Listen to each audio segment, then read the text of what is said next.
Hello दोस्तों, आपका इस कोर्स में स्वागत है। दोस्तों, आपने सोशल मीडिया पर इस टाइप की वीडियो ज़रूर देखी होगी।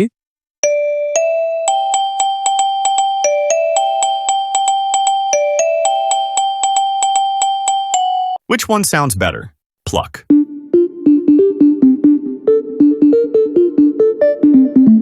इन्हें मार्बल म्यूजिक वीडियोस कहते हैं। ये देखने में काफ़ी ज़्यादा सैटिस्फाइंग होती है एंड इन्हें 3D सॉफ्टवेयर का यूज़ करके क्रिएट किया जाता है।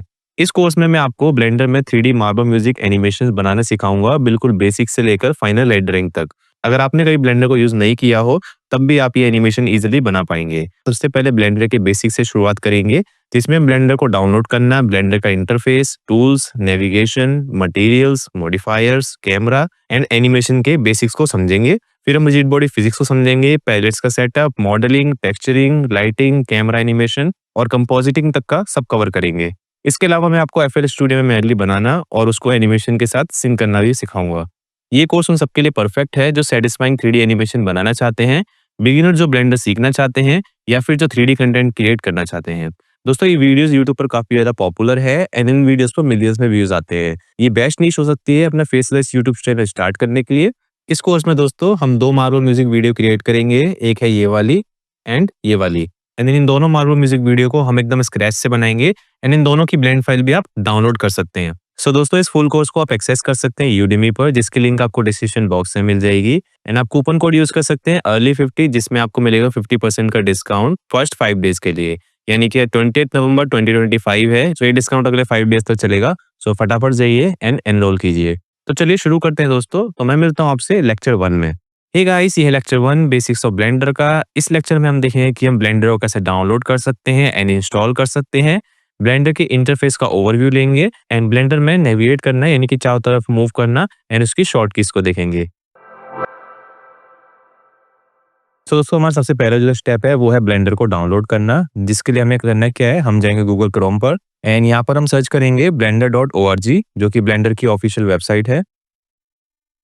सो ये ब्लेंडर की ऑफिशियल वेबसाइट है। हम जाएंगे डाउनलोड के सेक्शन में एंड अभी का जो दोस्तों लेटेस्ट वर्जन है वो है 4.5.3 LTS एंड हम डाउनलोड ब्लेंडर पे क्लिक करेंगे।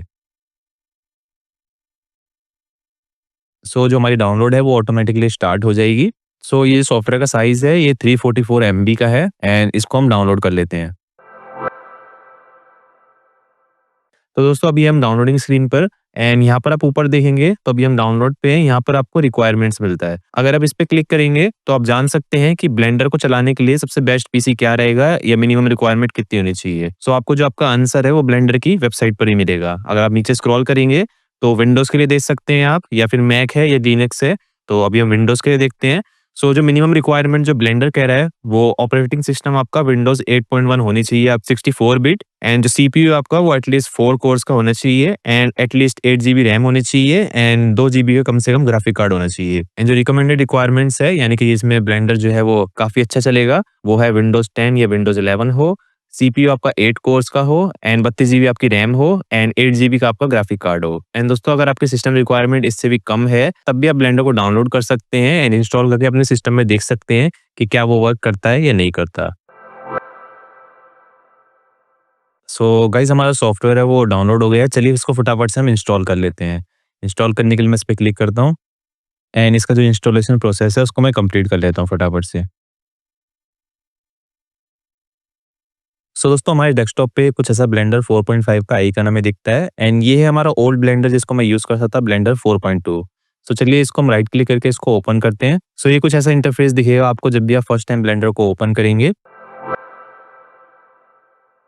जैसे कि लैंग्वेज, इसकी थीम को हम ब्लेंडर डार्क रखेंगे एंड बाकी सेटिंग्स को हम ऐसे ही रखेंगे। या फिर ये इंपोर्ट करने के लिए बोल रहा है, यानी कि जो मेरी ओल्ड प्रेफरेंसेस थी, जो मैं ओल्ड सॉफ्टवेयर में यूज करता था उसको।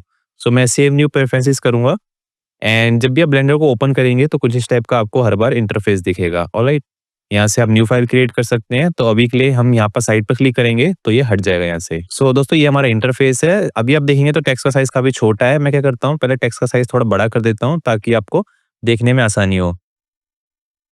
एंड दोस्तों, मैंने अपना स्क्रीन कास्ट की भी ऑन कर दिया है। जो भी मैं की प्रेस करूंगा आपको यहाँ पर शो होती रहेगी। दोस्तों, आप यहाँ पर देख सकते हैं हमें बीच में यहाँ पे क्यूब मिलता है। यहाँ पर एक ऑब्जेक्ट है जिसे हम कैमरा कहते हैं 3D में एंड यहाँ पर एक ऑब्जेक्ट है जिसे हम लाइट कहते हैं। ये जो पूरी स्क्रीन है जहाँ पर हमें तीनों ऑब्जेक्ट दिख रहे हैं, इसे हम 3D व्यू पोर्ट कहते हैं।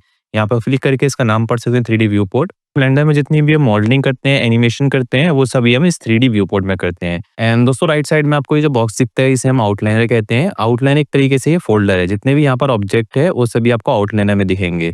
जैसे मैं इसको सिलेक्ट करता हूँ तो ये लाइट है, इसको सिलेक्ट करता हूँ तो ये कैमरा है। इसके नीचे दोस्तों हमें प्रॉपर्टीज़ मिलती है, प्रॉपर्टीज़ जहाँ से हम सारी प्रॉपर्टीज़ को कंट्रोल करते हैं, जैसे रेंडर सेटिंग क्या रहेगी, आउटपुट प्रॉपर्टीज़ क्या रहेगी, वर्ल्ड लाइटिंग को कंट्रोल करते हैं, मटेरियल्स, कैमरा सेटिंग्स, इन सभी को हम यहाँ से कंट्रोल करते हैं। एंड नीचे आप देखेंगे दोस्तों, यहाँ पे हमें टाइमलाइन देखने को मिलती है। इस पे क्लिक करके इसको हम एक्सपेंड भी कर सकते हैं। यहाँ पर हमें कुछ नंबर्स देखने को मिलते हैं।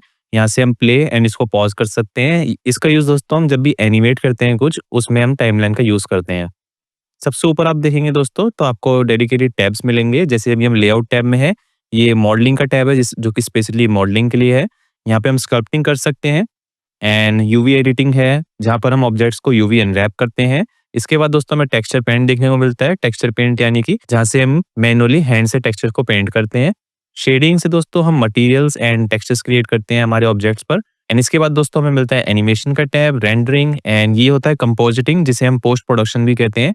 एंड इसके बाद हमें मिलता है ज्योमेट्री नोट्स। ये दोस्तों काफी पावरफुल टूल है geometry notes. And scripting, and यहाँ से हम प्लस करके और भी टैब्स क्रिएट कर सकते हैं। देन फाइल में जाके दोस्तों हम सेव पे करके अपनी फाइल को सेव कर सकते हैं। इसके बाद दोस्तों हमें इंपोर्ट का ऑप्शन मिलता है, जहाँ से कि हम इंटरनेट से जो भी हमने मॉडल डाउनलोड करे हैं, उनको ब्लेंडर के अंदर इंपोर्ट कर सकते हैं, या फिर ब्लेंडर के जैसे 3D मॉडल को हम एक्सपोर्ट भी कर सकते हैं। अगर हम इसके आगे वाले ऑप्शन में जाएंगे, जो कि होता है एडिट का, एडिट के अंदर हमें प्रेफरेंसेस मिलती है। प्रेफरेंसेस यानी कि सेटिंग समझ लीजिए, जो ब्लेंडर सॉफ्टवेयर की जितनी भी सेटिंग्स है, वो सारी प्रेफरेंसेस के अंदर से कंट्रोल करते हैं हम। इसके बाद दोस्तों हमें ऑप्शन मिलता है रेंडर का। रेंडर इमेज पे करके हम इमेज को रेंडर कर सकते हैं। तो अभी हमारे पास ये कुछ इमेज ऐसे रेंडर हो रही है।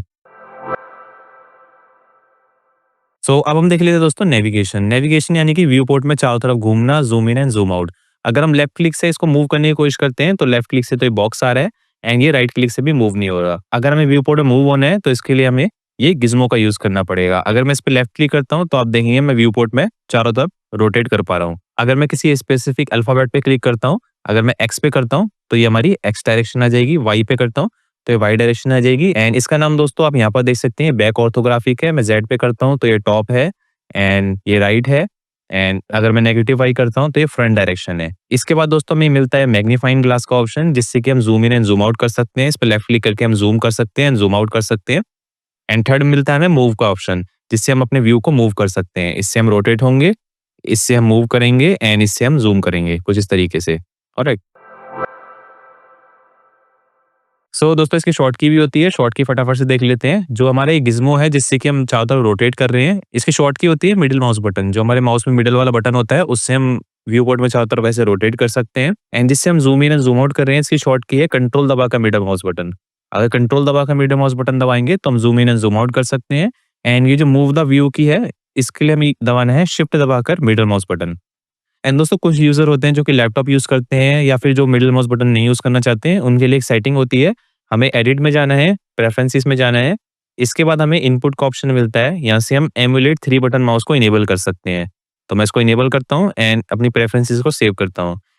इसमें दोस्तों में क्या फीचर मिलता है, जब जब हम मिडिल माउस बटन दबाते हैं, उसकी जगह में ऑल्ट दबाकर लेफ्ट माउस बटन दबाना है। जैसे कि इसमें रोटेट होने के लिए मिडिल माउस बटन दबा रहे थे, तो हम दबाएंगे ऑल्ट दबाकर लेफ्ट माउस बटन, तो इससे हम रोटेट हो सकते हैं। एंड इसमें zoom in and zoom out के लिए हम दबा रहे थे कंट्रोल दबाकर मिडिल माउस बटन, इसकी ये जगह हम दबाएंगे control alt plus left click. Alright. And अपने व्यू को मूव करने के लिए हम दबा रहे थे शिफ्ट दबाकर मिडिल माउस बटन, इसकी जगह हम दबाएंगे shift alt and left click. Alright. तो इसको आप नोट कर लीजिए एंड इसको आप प्रैक्टिस भी कर सकते हैं। तो दोस्तों हमने अपने व्यू पोर्ट को रोटेट करना, zoom in zoom out and move करना सीख लिया है। हे गाइस, ये है लेक्चर 2 बेसिक्स ऑफ ब्लेंडर का। इस लेक्चर में हम देखेंगे ऑब्जेक्ट ट्रांसफॉर्मेशंस के बारे में एंड उसकी शॉर्ट की के बारे में, किसी भी ऑब्जेक्ट को ऐड करना और डिलीट करना, एंड 3D कर्सर के बारे में। अब सीखते हैं दोस्तों कि हम ऑब्जेक्ट को कैसे ट्रांसफॉर्म कर सकते हैं। सो यहाँ पर आप देखेंगे हमारे पास एक क्यूब है। अगर इस क्यूब को मूव करना है या फिर रोटेट करना है या स्केल करना है, इसके लिए हम यूज करते हैं इस टूल बार का। अगर मैं टी प्रेस करता हूँ तो ये हाइड हो जाएगी एंड अनहाइड हो जाएगी। एंड मैंने अपने क्यूब को सिलेक्ट कर रखा है। मैं इसका जो थर्ड वाला ऑप्शन है, जिसे हम मूव कहते हैं, मैं इसको सिलेक्ट करता हूँ, तो आप देखेंगे यहाँ पे हमें 3 एरो मिलते हैं। रेड वाले पे क्लिक करता हूँ तो हमारा जो क्यूब है वो एक्स डायरेक्शन में मूव होगा। यहाँ पर आप देख सकते हैं रेड वाली डायरेक्शन जो है वो एक्स है। ये अगर मैं ग्रीन पे क्लिक करता हूँ तो ये हमारे वाई में होगा। एंड जेड में करता हूँ तो ये जेड डायरेक्शन में होगा। जैसे कि मैं अभी फ्रंट डायरेक्शन में आता हूँ एंड मेरे को इसको जेड डायरेक्शन में मूव करना है, तो मैं इसको यहाँ पर लाकर छोड़ दूंगा। तो ये हमारा जो क्यूब है वो Z डायरेक्शन में मूव हो गया। एंड मैं कंट्रोल Z करता हूँ ताकि अपनी वापस पोजीशन पे आ जाए। अब हम इसका जो अगला वाला ऑप्शन है उस पे क्लिक करते हैं, जो कि होता है रोटेट के लिए। मैं इस पे क्लिक करता हूँ तो आप देखें कुछ ऐसी शेप मिलती है हमें। अगर मैं रेड पे क्लिक करूँगा तो ये एक्स डायरेक्शन में रोटेट होगा, ग्रीन पे करूँगा तो ये वाई में होगा। अगर मैं राइट क्लिक प्रेस कर देता हूँ इसके बाद तो ये रीसेट हो जाएगा वापस से। जैसे मैंने जेड में इसको रोटेट करा, अगर मैं इसको छोड़ दूंगा तो ये जेड में रोटेट हो जाएगा। एंड रोटेट करके अगर मैं राइट क्लिक प्रेस कर दूंगा तो ये रीसेट हो जाएगा वापस से। ऐसे ही दोस्तों हमें स्केल का ऑप्शन मिलता है थर्ड वाला, जिससे हम स्केल कर सकते हैं। जैसे मुझे वाई डायरेक्शन में इतना स्केल करना है एंड जेड में इसको कम करना है करीब इतना, तो ऐसे करके इसको हमने स्केल कर दिया। एंड इसकी भी दोस्तों शॉर्ट की देख लेते हैं। मूव करने की शॉर्ट की होती है दोस्तों जी यानी कि ग्रैब। अगर मैं जी प्रेस करता हूँ तो ये हमारे माउस कर्सर से अटैच हो जाएगा एंड कहीं पर भी छोड़ता हूँ ये वहां पर मूव हो जाएगा। ऑलराइट, जी दबा के अगर मैं कोई डायरेक्शन दबा देता हूँ, जैसे मैंने जी दबाया, इसके बाद मैं वाई दबाता हूँ तो ये सिर्फ वाई में मूव होगा। एक्स दबाता हूँ तो एक्स में, जेड दबाता हूँ तो जेड में। एंड अगर मैं राइट क्लिक प्रेस करता हूँ तो ये वापस इसकी पोजीशन पे आ जाएगा। ऐसी दोस्तों रोटेट करने की शॉर्ट की होती है आर। अगर मैं आर दबाता हूँ तो ये फ्रीली रोटेट होगा तीनों डायरेक्शन में। अगर मान लीजिए आर के बाद मैं वाई दबाता हूँ तो ये वाई में, एक्स दबाता हूँ तो एक्स में, जेड दबाता हूँ तो जेड में। ऑलराइट, एंड स्केल करने की शॉर्ट की है एस। अगर हम एस प्रेस करते हैं तो ये तीनों डायरेक्शन में स्केल हो रहा है। इसके बाद डायरेक्शन दबाने से ये उसी डायरेक्शन में स्केल होगा जितना हम चाहते हैं। इसको दोस्तों और इजीली करने के लिए हमें न्यूमेरिकल इनपुट मिलते हैं, उनका भी हम यूज कर सकते हैं। न्यूमेरिकल इनपुट दोस्तों हम कैसे यूज कर सकते हैं? अगर मान लीजिए मुझे ये क्यूब को मूव करना है तो मैं जी दबाऊंगा, जी होता है ग्रैब के लिए। एक्स दबाऊंगा एक्स डायरेक्शन के लिए। एंड अगर मान लीजिए मैं 5 दबाता हूँ तो ये 5 यूनिट मूव हो जाएगा कुछ इस तरीके से। अब मान लीजिए मैं इसको जी दबाता हूँ दोबारा से एंड वाई दबाता हूँ एंड 3 दबाता हूँ तो ये 3 यूनिट वाई डायरेक्शन मूव हो जाएगा। ऐसे करके इसको मूव कर सकते हैं। एंड इसकी जो लोकेशन है, अभी ये किस लोकेशन पे है उसको हम देख सकते हैं इस येलो कलर के आइकन से, जिसे हम कहते हैं ऑब्जेक्ट प्रॉपर्टीज। इसमें हम जाएंगे तो अभी हमने अपने क्यूब को सिलेक्ट कर रखा है, तो इसकी लोकेशन अभी एक्स डायरेक्शन में 5 मीटर है एंड वाई में 3 मीटर है। इसको सिलेक्ट करते हैं तो हम इसकी लोकेशन और रोटेशन देख सकते हैं। एंड ऐसे ही हम किसी भी ऑब्जेक्ट की देख सकते हैं। इसको इसकी जो ओरिजिनल लोकेशन है, इसकी लोकेशन को रीसेट करने के लिए हम शॉर्ट की यूज कर सकते हैं ऑल्ट जी। ऑल्ट जी दबाते हैं तो ये इसकी जो लोकेशन है वो रीसेट हो जाएगी। ऐसे ही दोस्तों हम न्यूमेरिकल इनपुट हम रोटेशन में भी यूज कर सकते हैं। अगर हम आर दबाते हैं एंड मैं जेड दबाता हूँ एंड 45 एंटर करता हूँ, आप कोने पे देख सकते हैं जो भी मैं टाइप कर रहा हूँ 45। सो ये जेड डायरेक्शन में 45 डिग्री रोटेट हो जाएगा। अब मान लीजिए मैं आर एक्स दबाता हूँ एंड 15 डिग्री रोटेट करता हूँ तो ये एक्स में भी 15 डिग्री रोटेट हो गया। इसकी रोटेशन को रीसेट करने के लिए ऑल्ट दबाकर आर दबाता हूँ तो इसकी रोटेशन भी रीसेट हो गई। ऐसे ही हम स्केल में कर सकते हैं। एस दबाकर जेड डायरेक्शन में मैं 5 एंटर करता हूँ तो ये 5 गुना स्केल हो जाएगा। जैसे कि यहाँ पर आप देख सकते हैं एक्स में 1 है, वाई में 1 है एंड जेड में 5 हो गया। ऑलराइट, एंड इसके स्केल को रीसेट करने के लिए हम ऑल्ट दबाकर एस दबा सकते हैं, जिससे इसका स्केल रीसेट हो जाएगा। सो दोस्तों ऐसे हमने सीख लिया कि हम किसी भी ऑब्जेक्ट को मूव, रोटेट या स्केल कैसे कर सकते हैं। सो दोस्तों अभी तक हम जो भी कर रहे थे वो सिर्फ अभी एक बेसिक क्यूब के साथ कर रहे थे। अब हम देख लेंगे कि हम ब्लेंडर में किसी भी ऑब्जेक्ट को ऐड और डिलीट कैसे कर सकते हैं। सो अभी हमारे पास यहाँ पे 3 ऑब्जेक्ट है। अगर हम ए प्रेस करते हैं, ए होता है सिलेक्ट ऑल के लिए। किसी भी ऑब्जेक्ट को डिलीट करने के लिए हम या तो एक्स की प्रेस कर सकते हैं, जिससे हमें ये ऑप्शन मिलेगा डिलीट सिलेक्टेड ऑब्जेक्ट। यहाँ से हम डिलीट कर सकते हैं, या फिर हम अपने कीबोर्ड का डिलीट वाला बटन यूज कर सकते हैं सबको डिलीट करने के लिए। एंड ऑब्जेक्ट को ऐड करने के लिए दोस्तों हम यहाँ ऐड के ऑप्शन में जा सकते हैं। यहाँ पर जितने भी ऑब्जेक्ट ब्लेंडर प्रोवाइड करता है उन सभी को ऐड कर सकते हैं, या इसकी शॉर्ट की है शिफ्ट ए प्रेस करते हैं, यही वाला ऑप्शन हमें यहाँ पर मिल जाता है। यहाँ पर हम सर्च कर सकते हैं, जैसे मान लीजिए मुझे एक स्फीयर चाहिए। सो ये हमारा यूवी स्फीयर हो गया, ये हमारा स्फीयर आ गया यहाँ पर। एंड अगर हम चाहे तो ऐड में जाके, मैश में जाके ये सारे मैश हमें जो ब्लेंडर प्रोवाइड करता है इसको हम ऐड कर सकते हैं। जैसे ही मैं सिलेंडर ऐड करता हूँ, ये हमारा सिलेंडर आ गया, मैंने इसको वाई डायरेक्शन में मूव करा कुछ इस तरीके से। सो दोस्तों मैश के अलावा हम यहाँ पे कई और ऑप्शंस भी मिलते हैं, जैसे कि हम कर्व ऐड कर सकते हैं, यहाँ से टेक्स्ट ऐड कर सकते हैं। एंड जो भी लाइट ऐड हो रखी थी ये वो पॉइंट लाइट थी, इस वाली लाइट को ऐड कर सकते हैं। एंड कैमरा मिलता है जहाँ से कि हम कैमरा को ऐड कर सकते हैं, ये हमारा कैमरा आ गया। एंड मैश में जाके हम यहाँ से क्यूब भी ऐड कर सकते हैं। ऑलराइट, सो गाइस आपने देखा होगा कि हम जो भी ऑब्जेक्ट को ऐड कर रहे थे वो इस सेंटर में ऐड हो रहा था, इस जगह पे। तो ऐसा क्यों हो रहा था? वो हो रहा था इस 3D कर्सर की वजह से। ये जो राउंड सी आप शेप देख रहे हो इसे हम 3D कर्सर कहते हैं। इसको हम मूव भी कर सकते हैं। जैसे अगर मैं यहाँ सेकंड ऑप्शन पे आता हूँ जो कि कर्सर का ऑप्शन है, इस पे मैंने क्लिक करा, मैं जहाँ भी क्लिक करूंगा तो हमारा 3D कर्सर वहां पे आ जाएगा। एंड जहाँ पर भी हमारा 3D कर्सर होगा, हम जो भी ऑब्जेक्ट ऐड करेंगे वो उसी पोजीशन पे ऐड होगा। जैसे मैं शिफ्ट ए दबाकर मेश में जाके एक कोन को ऐड करता हूँ, तो आप देखेंगे जहाँ पर हमारा 3D कर्सर था वहीं पर हमारा ऑब्जेक्ट ऐड हुआ है। मैं यहाँ पे 3D कर्सर को लाता हूँ, ऐड में जाके मेश में जाके एक टोरस को ऐड करता हूँ एंड हमारा टोरस यहाँ पर ऐड हुआ है। एंड इसको इसकी जो ग्लोबल पोजीशन है वहाँ पर लाने के लिए हम क्या करेंगे, सबसे पहले तो हम इस ऑप्शन को डिसेबल करेंगे, हम यहाँ पर आ जाएंगे एंड मैं शिफ्ट एस दबाऊंगा। शिफ्ट दबाकर अगर मैं एस दबाता हूँ तो ये सारे ऑप्शन खुलते हैं जिससे हम कर्सर की पोजीशन को डिसाइड कर सकते हैं। तो अभी मैं क्या करता हूँ, कर्सर टू वर्ल्ड ओरिजिन करता हूँ, यानी कि जो वर्ल्ड का ओरिजिन है कर्सर वहाँ पर वापस आ जाए। तो अब हम कोई भी ऑब्जेक्ट ऐड करेंगे तो ये हमारे कर्सर की पोजीशन पे ऐड होगा। ऑलराइट, हे गाइस, ये है लेक्चर 3 बेसिक्स ऑफ ब्लेंडर का। इस लेक्चर में हम देखेंगे ऑब्जेक्ट मोड और एडिट मोड में क्या डिफरेंस है एंड एडिट मोड के टूल्स के बारे में देखेंगे। अभी तक आपने देखा कि हम ऑब्जेक्ट को रोटेट कर रहे हैं या स्केल कर रहे हैं, उसको हम ऐसे सिंगल ऑब्जेक्ट ट्रीट कर रहे हैं, इसको हम एडिट नहीं कर पा रहे। यानी कि अगर हमें इसको स्केल करना है जेड डायरेक्शन में, मैंने इसको 2 गुना स्केल करा तो हमने इसको पूरा ऑब्जेक्ट को करा, बट हम ऑब्जेक्ट को एडिट नहीं कर पा रहे। मान लीजिए मेरे को ये जो क्यूब है ये ऊपर से ऐसे चाहिए, तो इसको हम ऐसे नहीं एडिट कर सकते, इसके लिए हमें जाना पड़ेगा एडिट मोड में। सो ब्लेंडर में हमें जो एडिट मोड मिलता है उसके लिए हम क्या करेंगे, हम ऑब्जेक्ट को सिलेक्ट करेंगे, जिस भी ऑब्जेक्ट को हम एडिट मोड में ले जाना चाहते हैं। एंड अभी आप देखेंगे हम ऑब्जेक्ट मोड में है, इसको चेंज करके एडिट मोड में जाएंगे तो ये हमारा एडिट मोड इनेबल हो जाएगा। इसकी शॉर्ट की होती है टैब की, अगर हम टैब की को प्रेस करेंगे तो एडिट मोड, टैब की को प्रेस करेंगे तो ऑब्जेक्ट मोड। इसमें जाने के बाद दोस्तों हमें 3 सिलेक्शन मिलते हैं। यहाँ पर आप देखेंगे तो वर्टेक्स सिलेक्ट में अभी हम, यानी कि हम इस मेश के वर्टेक्स को सिलेक्ट कर सकते हैं, यानी कि इसके जो कॉर्नर्स है उनको सिलेक्ट कर सकते हैं। सेकंड होता है इसके एजेस, अगर हम एज मोड में है तो इसके हम कोने सिलेक्ट नहीं कर पाएंगे, अब हम इसके एज सिलेक्ट करेंगे। एंड थर्ड होता है इसके फेस सिलेक्ट, यानी कि अब हम इसके फेस को सिलेक्ट कर सकते हैं। इनकी शॉर्ट की होती है कीबोर्ड के 1 2 3, 1 होता है वर्टेक्स सिलेक्ट, 2 होता है एज सिलेक्ट एंड थर्ड होता है फेस सिलेक्ट। अगर मैं 2 में जाता हूँ एज सिलेक्ट में एंड इस वाले एज को सिलेक्ट करके ग्रैब करता हूँ एंड जेड डायरेक्शन में इसको ऊपर ले आता हूँ। अब मैं एडिट मोड से बाहर आता हूँ तो आप देखें कि हमारा जो क्यूब था उसकी शेप एडिट हो गई है, चेंज हो गई है। एंड अगर मैं नीचे सेलेक्ट करता हूँ इसको एंड मैं जी प्रेस करता हूँ एंड एक्स डायरेक्शन में मैं इसको आगे ले आता हूँ तो इसकी शेप कुछ ऐसी हो गई है, ऑलराइट, हमारी क्यूब की। तो ऐसे करके दोस्तों हम ऑब्जेक्ट मोड में सिंगल ऑब्जेक्ट को ट्रीट करते हैं, एडिट मोड में हम किसी भी ऑब्जेक्ट को एडिट कर सकते हैं।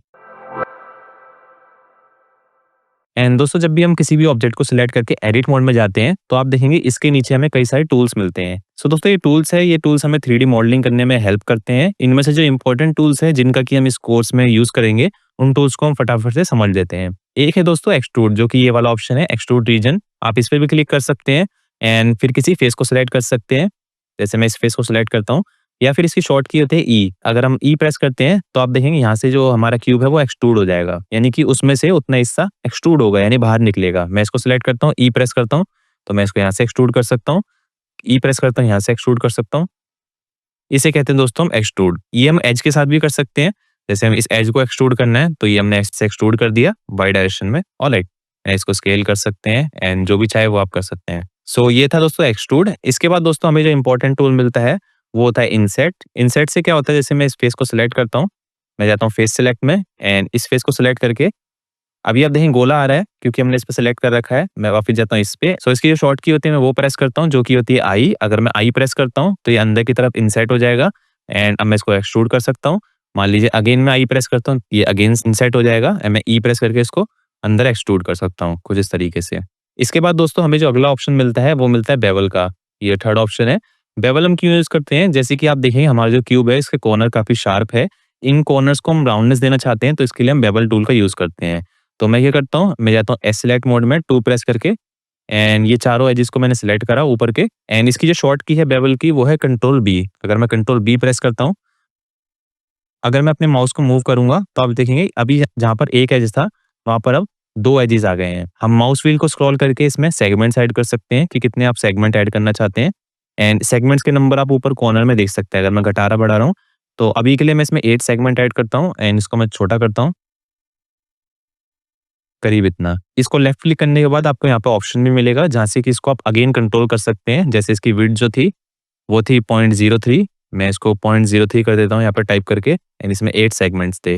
अब मैं एडिट मोड से बाहर आता हूँ तो आप देखेंगे इसके जो ऊपर के कॉर्नर है वो काफी ज्यादा राउंड हो गए हैं एंड जो नीचे कॉर्नर्स है वो शार्प है अभी भी। ये होता है बेवल का बेनिफिट। इसके बाद दोस्तों जो हमें इंपॉर्टेंट टूल मिलता है उससे कहते हैं लूप टूल्स। लूप टूल्स का यूज किया है, मान लीजिए मैं फेस सिलेक्ट में जाता हूँ एंड मैंने ये वाला फेस सिलेक्ट किया। अब मुझे ये पूरा फेस एक्सट्रूड नहीं करना है, इसका आधा फेस एक्सट्रूड करना है यहाँ से। तो इसके बीच में तो कोई कट ही नहीं है, अगर मैं इसको एक्सट्रूड कर रहा हूँ तो ये पूरा एक्सट्रूड हो रहा है। तो इसके सॉल्यूशन के लिए हम यूज़ करते हैं लूप टूल का। अगर हम कंट्रोल आर दबाते हैं, कंट्रोल आर है शॉर्ट की लूप टूल्स की। अगर मैं कंट्रोल आर दबाता हूँ, कंट्रोल आर शॉर्ट की है लूप कट टूल की, तो आप देखेंगे येलो कलर की लाइन आ रही है। ये पूछ रही है कि आप लूप कट कहाँ लगाना चाहते हैं। मैं यहाँ करता हूँ तो ये ऐसे लाइन आ जाती है, यहाँ करता हूँ तो ऐसे आ जाती है। मान लीजिए मुझे यहाँ पर लगाना है तो मैं लेफ्ट क्लिक करूंगा। अब इसको हम डिसाइड कर सकते हैं इसको हमें कहाँ पर प्लेस करना है। अगर आपको कॉर्नर पे प्लेस करना है तो मैं इसको यहाँ पर प्लेस कर देता हूँ। अगर मान लीजिए आपको ये सेंटर में चाहिए तो हम कंट्रोल आर दबाएंगे, देन हम लेफ्ट क्लिक करेंगे एंड ये जो है दोस्तों ये बाय डिफॉल्ट सेंटर में आ जाए इसके लिए हम क्या करेंगे, हम राइट क्लिक को प्रेस कर देंगे जिससे सेंटर में आ जाएगा। अब दोस्तों हम फेस सेलेक्ट में जाकर इतना फेस सेलेक्ट करके इसको हम एक्सट्रूड कर सकते हैं इजीली। एंड दोस्तों हम मल्टीपल लूप कट्स भी लगा सकते हैं। इसके लिए हमें क्या करना है, हमें कंट्रोल आर दबाना है एंड अब मैं अपने माउस व्हील को स्क्रॉल करूंगा एंड अब आप देख सकते हैं दोस्तों यहाँ पे जो लूप कट्स के नंबर है वो बढ़ रहे हैं। एंड मान लीजिए मुझे 3 लगाने हैं तो मैं लेफ्ट क्लिक करूंगा एंड देन राइट क्लिक से इसको वहीं छोड़ दूंगा। सो यहाँ पर देख सकते हैं अब कई सारे छोटे छोटे फेसेस बन गए हैं एंड हम जिसको भी चाहें उसको सिलेक्ट करके एक्सट्रूड कर सकते हैं इजीली। सो ये था दोस्तों लूप कट टूल्स। सो दोस्तों ये थे हमारे एडिट मोड के टूल्स। इसमें कि हमने कुछ इंपॉर्टेंट एडिट मोड के टूल्स को समझा जो कि हमें आगे यूज होने वाले हैं। हे गाइस, ये है लेक्चर 4 जिसमें हम देखेंगे सेट ओरिजिन के बारे में, पिवट क्या होता है, ट्रांसफॉर्म ओरिएंटेशन, स्नैपिंग को कैसे यूज करते हैं, डिफरेंट शेडिंग मोड्स के बारे में देखेंगे एंड आउटलाइनर को एकदम डिटेल में समझेंगे। सो अभी आप देखेंगे हमारे पास एक क्यूब है। अगर मैं इसको एक्स डायरेक्शन में मूव करता हूँ तो आप देखेंगे इसके सेंटर में एक ऑरेंज कलर की लाइन आ रही है। ये क्या है दोस्तों, ये हमारा जो ऑब्जेक्ट है उसका ओरिजिन है। ओरिजिन यानी उसका सेंटर है। अगर इसको हम रोटेट करते हैं या स्केल करते हैं, ये इसी ओरिजिन पॉइंट से रोटेट या स्केल होता है। एंड दोस्तों इस मैश का जो ओरिजिन है उसको भी हम कंट्रोल कर सकते हैं। अगर हम राइट क्लिक करते हैं, यहाँ पे हमें ऑप्शन मिलता है सेट ओरिजिन का। अगर मान लीजिए मैं करता हूँ ओरिजिन टू 3D कर्सर, तो इसका जो ओरिजिन है वो इसके 3D कर्सर पे आ जाएगा। तो अब हम इसको रोटेट करेंगे तो देखेंगे ये यहाँ से रोटेट हो रहा है। ये देख सकते हैं आप, इसका ओरिजिन जो है यहाँ पर आ गया जो कि इसकी 3D कर्सर की पोजीशन थी। एंड इसको वापस लाने के लिए हम क्या करेंगे, राइट क्लिक करेंगे, set origin, origin to geometry, यानी कि जिसका जो ओरिजिन है वो इसकी ज्योमेट्री पर आ जाए वापस। सो ये इसकी ज्योमेट्री की पोजीशन पे आ गया। एंड दोस्तों अगर हम एडिट मोड में जाते हैं एंड ए प्रेस करते हैं सिलेक्ट ऑल के लिए, अब मैं इसको ग्रैब करके मूव करता हूँ तो आप देखेंगे एडिट मोड में इसका जो ओरिजिन है वो मूव नहीं होता। अगर मैं इसको यहाँ पर प्लेस कर देता हूँ एंड एडिट मोड से बाहर आता हूँ तो इसका ओरिजिन यहीं पर रहेगा एंड ये यहाँ से रोटेट होगा। तो इसके लिए हमें राइट क्लिक करके set origin, origin to geometry करना पड़ेगा। अब दोस्तों हम पिवट देख लेते हैं। यहाँ पर हमें ऑप्शन मिलता है ट्रांसफॉर्म पिवट पॉइंट का। अभी आप देखेंगे तो ये मीडियन पॉइंट्स पर है। मीडियन पॉइंट का मतलब क्या है, जैसे मान लीजिए हमारे पास ये क्यूब है एंड इसको अगर हमें डुप्लीकेट करना है तो इसकी शॉर्ट की होती है शिफ्ट प्लस डी। मैंने इसको शिफ्ट प्लस डी दबाया तो अब हमारे पास 2 क्यूब हो गए। अब इन दोनों को सिलेक्ट करते हैं हम एंड इसको रोटेट करते हैं तो आप देखेंगे ये इसके मीडियन पॉइंट से रोटेट हो रहे हैं, यानी कि इन दोनों के बीच के पॉइंट से, यहाँ से कहीं से। क्योंकि अभी ये मीडियन पॉइंट पर सेट है, इसको चेंज करके हम इंडिविजुअल ओरिजिन करते हैं, यानी कि अब ये अपने अपने इंडिविजुअल ओरिजिन से रोटेट होंगे। जैसे कि इसका यहाँ पर है, इसका यहाँ पर है एंड यहाँ पर हमें मिलता है 3D कर्सर। इसको अगर हम कर देते हैं तो ये जो क्यूब है वो रोटेट स्केल इसके 3D कर्सर के अकॉर्डिंग होंगे जो कि यहाँ पर है।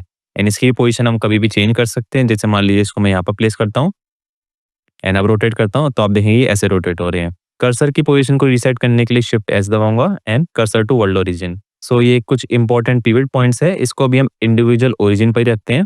एंड दोस्तों हम फटाफट से ये ट्रांसफॉर्म ओरिएंटेशन भी समझ लेते हैं।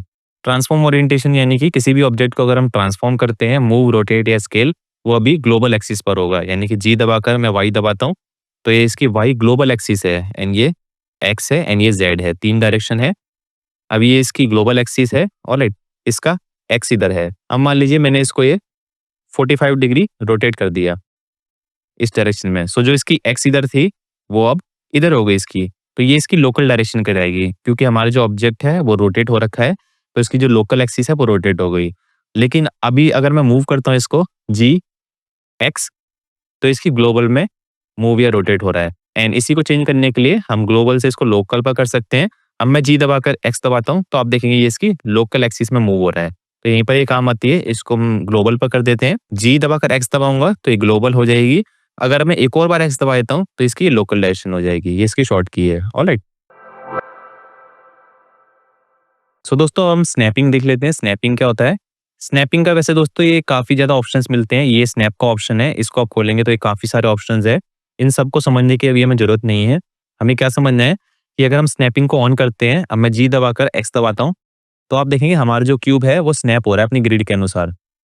अगर मैं इसको ऑफ करता हूँ, अब मैं जी एक्स दबाता हूँ, तो आप देखेंगे ये फ्रीली मूव हो रहा है, यानी कि इसमें जो मूवमेंट है वो पॉइंट्स में भी हो रही है। अगर हमें कभी पॉइंट्स में मूवमेंट नहीं चाहिए तो हम स्नैपिंग को ऑन कर लेते हैं।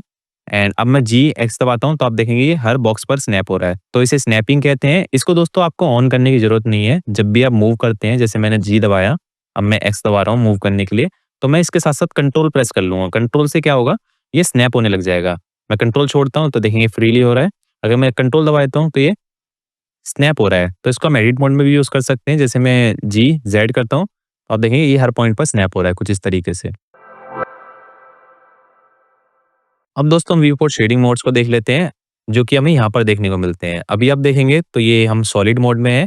सॉलिड मोड यानी कि हमारा जो मैश है वो एज़ ए सॉलिड दिखता है यहाँ पर। एंड यहाँ पर हमें कई सारे और मोड्स मिलते हैं, जैसे कि एक्स-रे मोड है। एक्स-रे मोड अगर हम इनेबल करते हैं, तो हम अपने मैश को एक्स-रे मोड में देख सकते हैं, यानी कि उसके पीछे का भी देख सकते हैं। तो हम एडिट मोड में जाते हैं। मान लीजिए मैंने ये वाला सिलेक्ट किया एंड इसको मैं जी दबाकर नीचे ला रहा हूँ, तो मैं फ्रंट से देख सकता हूँ। ठीक है, मैं इसको जी दबा के नीचे ला रहा हूँ, तो ये कितना नीचे आ रहा है, इसको मैं देख सकता हूँ। ऑलराइट। इसके बाद दोस्तों हमें मिलता है वायर फ्रेम मोड, जिसमें हमारा जो मैश है वो एज़ अ वायर फ्रेम दिखता है।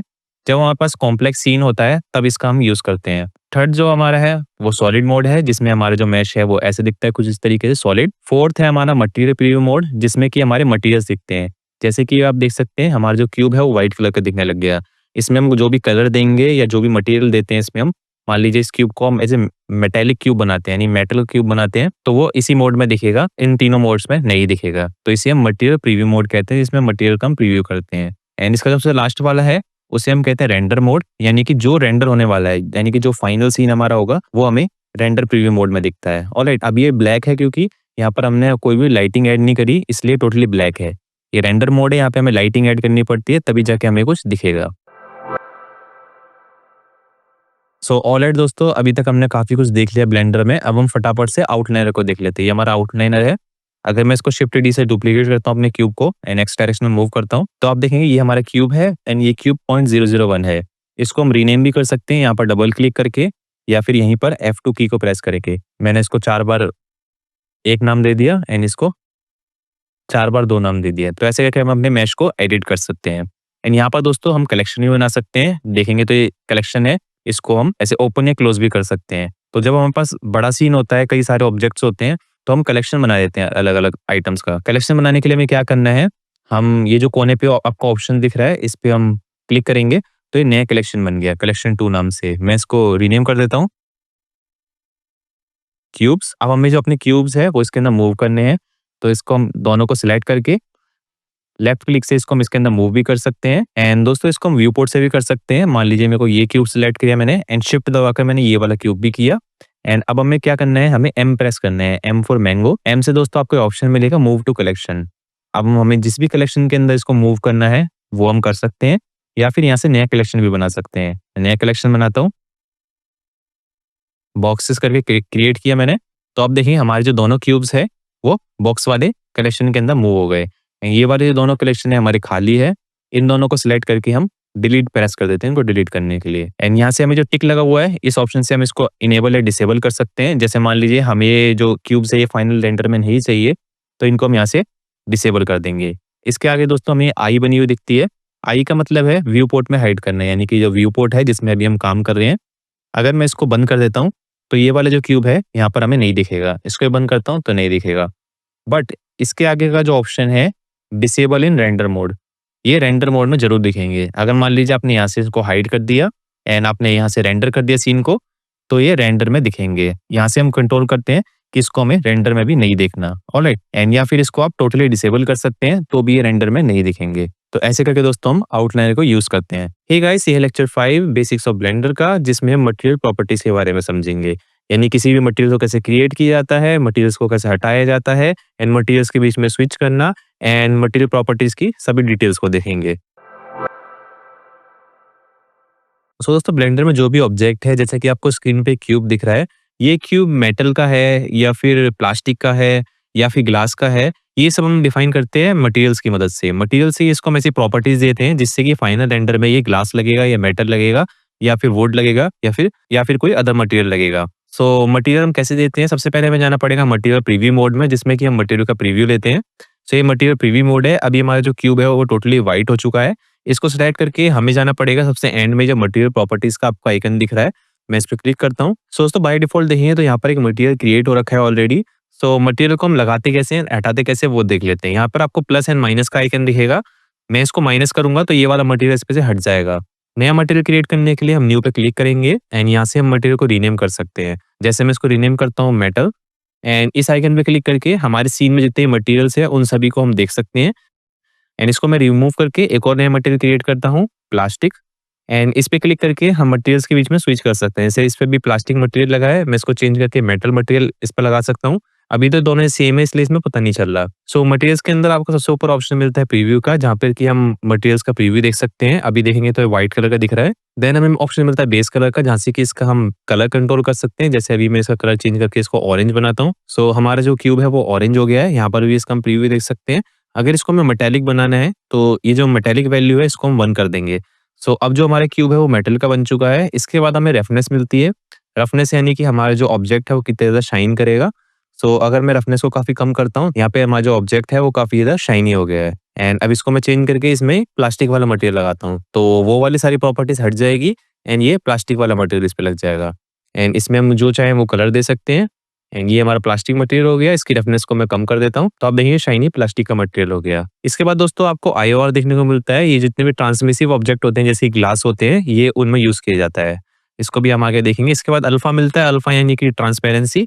अगर अल्फा को मैं 0 कर देता हूँ, सो आप देखिए हमारा जो मटेरियल है वो टोटली चला जाएगा। अगर मैं 0.5 रखता हूँ तो इसकी जो ट्रांसपेरेंसी है वो 0.5 रह जाएगी। ऑलराइट, तो इसमें हम 1 रखता हूँ अभी। सो ये हमने देख लिया बेसिक सेटिंग। इसके बाद दोस्तों हमें कई सारे और ऑप्शन देखने को मिलते हैं। जैसे मान लीजिए हमें ग्लास मटेरियल बनाना है, तो ग्लास के लिए मैं क्या करूँगा, सबसे पहले इसका जो बेस कलर है वो व्हाइट कर दूंगा। इसकी सैचुरेशन को हम 0 करेंगे एंड इसको हम प्योर व्हाइट बनाते हैं। ये हमारा व्हाइट मटेरियल हो गया। अगर आपको ग्लास बनाना है तो आपको यहाँ पर ट्रांसमिशन का ऑप्शन मिलता है। इसको हमें 1 करना पड़ेगा।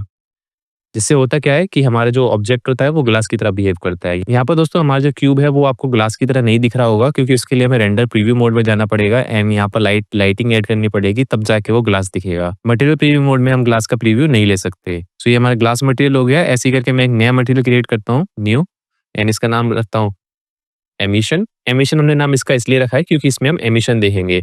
ट्रांसमिशन के बाद दोस्तों आपको और ऑप्शन मिलता है कोड, शीन। यहाँ पर आपको ऑप्शन मिलता है एमिशन का। एमिशन देखेंगे तो यहाँ से हम emission colour and strength control कर सकते हैं। एमिशन क्या होती है, जैसे मैं रेंडर प्रीव्यू मोड में आता हूँ तो आप देखेंगे टोटली अंधेरा है यहाँ पर। अगर इसको हम एमिशन स्ट्रेंथ देते हैं तो हमारा जो ऑब्जेक्ट है वो एमिसिव हो जाएगा। एमिसिव यानी कि लाइट फेंकने लगेगा, जैसा कि बल्ब होता है। तो इसको अभी मैं स्ट्रेंथ 2 देता हूँ तो आप देखेंगे चमकने लगा।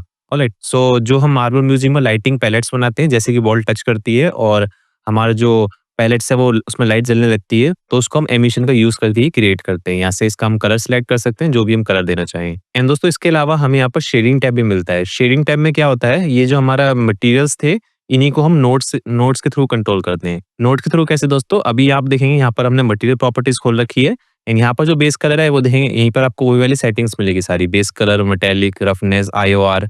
जैसे कि अभी हमने ट्रांसमिशन देखा तो आपको यहाँ पर ट्रांसमिशन मिलेगा एंड एमिशन देखा, यहाँ पर आपको एमिशन मिलेगा। ऑलराइट, ये सारी सेटिंग है, बट इसमें हम नोट्स में वर्क करते हैं। नोट्स का मतलब कि ये हमें ऐसे स्क्वायर बॉक्सेस मिलते हैं जिनको हम ऐसे वायर की तरह कनेक्ट करते हैं। ऑलराइट, अगर मान लीजिए इसकी मैं वायर हटा देता हूँ तो ये टोटली ब्लैक हो जाएगा, क्योंकि इसके जो मटेरियल्स है वो इसके आउटपुट में नहीं जा रहा। इसको हमें इससे कनेक्ट करना पड़ेगा एंड ये दोनों आपस में लिंक है। जैसे यहाँ पर एमिशन की 2 है तो मैं इसको यहाँ 0 करता हूँ तो वहाँ पर भी 0 हो जाएगी। एंड यहाँ से हम कई सारे नोट्स इसमें कनेक्ट कर सकते हैं ऐड के ऑप्शन में जाके, या फिर हम शिफ्ट ए दबाकर।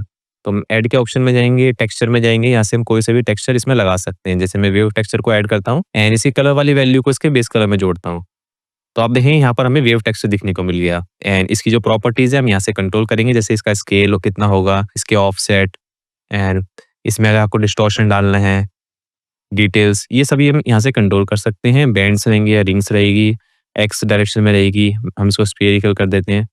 तो ऐसे करके इसकी सारी प्रॉपर्टीज हम ऐसे कंट्रोल करते हैं। ऑलराइट, हे गाइस, ये है लेक्चर 6 बेसिक्स ऑफ ब्लेंडर का, जिसमें हम समझेंगे मॉडिफायर्स के बारे में, यानी कि मॉडिफायर्स क्या है, मॉडिफायर्स को कैसे ऐड किया जाता है, कैसे रिमूव किया जाता है, एंड डिफरेंट मॉडिफायर्स को भी समझेंगे। मॉडिफायर्स दोस्तों काफी इंपॉर्टेंट है, हमारे वर्क फ्लो में काफी हेल्प करते हैं। सो दोस्तों मॉडिफायर हमें कैसे हेल्प करते हैं, जो भी काफी रिपीटेटिव टास्क होते हैं, जो कि काफी टाइम लेते हैं, मॉडिफायर से हम वो इजीली अचीव कर सकते हैं।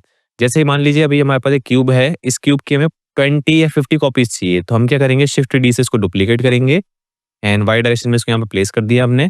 अब हम दोनों को सिलेक्ट करेंगे शिफ्ट डी से, अगेन ऐसे कर करके हमें मैन्युअली इसको डुप्लीकेट करना पड़ेगा। और अगर ज़्यादा डुप्लीकेट हो गए, कम करने के लिए फिर इनको सिलेक्ट करके डिलीट करना पड़ेगा, जो कि काफ़ी ज़्यादा टाइम टेकिंग है। सो इसको हम काफ़ी फास्ट कर सकते हैं मॉडिफायर की मदद से। तो इसके लिए हमें करना क्या है, हमें अपने मेश को सिलेक्ट करना है एंड इस रेंज के आइकन में जाना है, जहाँ पर कि हमें मॉडिफायर देखने को मिलते हैं। यहाँ पे हम ऐड मॉडिफायर पे क्लिक करेंगे, यहाँ से हम सर्च भी कर सकते हैं एंड यहाँ पर हमें कैटेगरीज मिलती है। तो अभी हम जाते हैं जनरेट के अंदर एंड इस पर एरे मॉडिफायर लगाते हैं। एरे मॉडिफायर यूज होता है डुप्लीकेट करने के लिए मेश को। जैसे आप देखेंगे हमारा जो क्यूब है वो लंबा हो गया है। ये एक्चुअल में दोस्तों लंबा नहीं हुआ, इसके बगल में एक और क्यूब ऐड हो गया है, तो यहाँ पर 2 क्यूब है। यहाँ से इसके हम काउंट कंट्रोल कर सकते हैं। मैं 25 एंटर करता हूँ यहाँ पे, तो यहाँ पर 25 क्यूब्स है। अब मेरे को वाई डायरेक्शन में चाहिए, तो यहाँ से हम इसकी डायरेक्शन कंट्रोल करते हैं।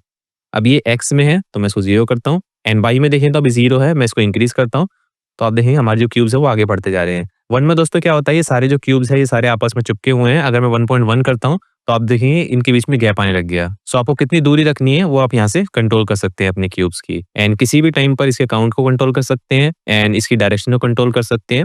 तो ये मॉडिफायर की मदद से काफी ज्यादा फास्ट हो जाता है। मॉडिफायर में भी दोस्तों आपको कई ऑप्शन देखने को मिलते हैं, जैसे कि ये वाला ऑप्शन है जो कि एलईडी मॉनिटर की तरह दिखता है। इसको अगर हम ऑफ करते हैं तो यानी कि हमारा जो मॉडिफायर है वो व्यू पोर्ट में ऑफ हो जाएगा। ये जो व्यू पोर्ट है इसमें ऑफ हो जाएगा। अगर इसको हम ऑन करते हैं तो ये वापस ऑन हो जाएगा। ये वाला जो ऑप्शन है ये कंट्रोल करता है रेंडर में। अगर मान लीजिए आपने व्यू पोर्ट में तो ऑन कर रखा है एंड रेंडर में ऑफ कर रखा है, तो ये रेंडर में आपको सिंगल क्यूब मिलेगा, क्योंकि ये मॉडिफायर रेंडर में ऑफ हो रखा है। एंड अगर आप एडिट मोड में जाते हैं एंड इस क्यूब को देखते हैं तो ये सिंगल क्यूब है एंड ये सारी इसकी कॉपीज है। ये रियल ऑब्जेक्ट नहीं है, अभी ये इनकी कॉपीज है क्योंकि मॉडिफायर हमने अप्लाई नहीं करा।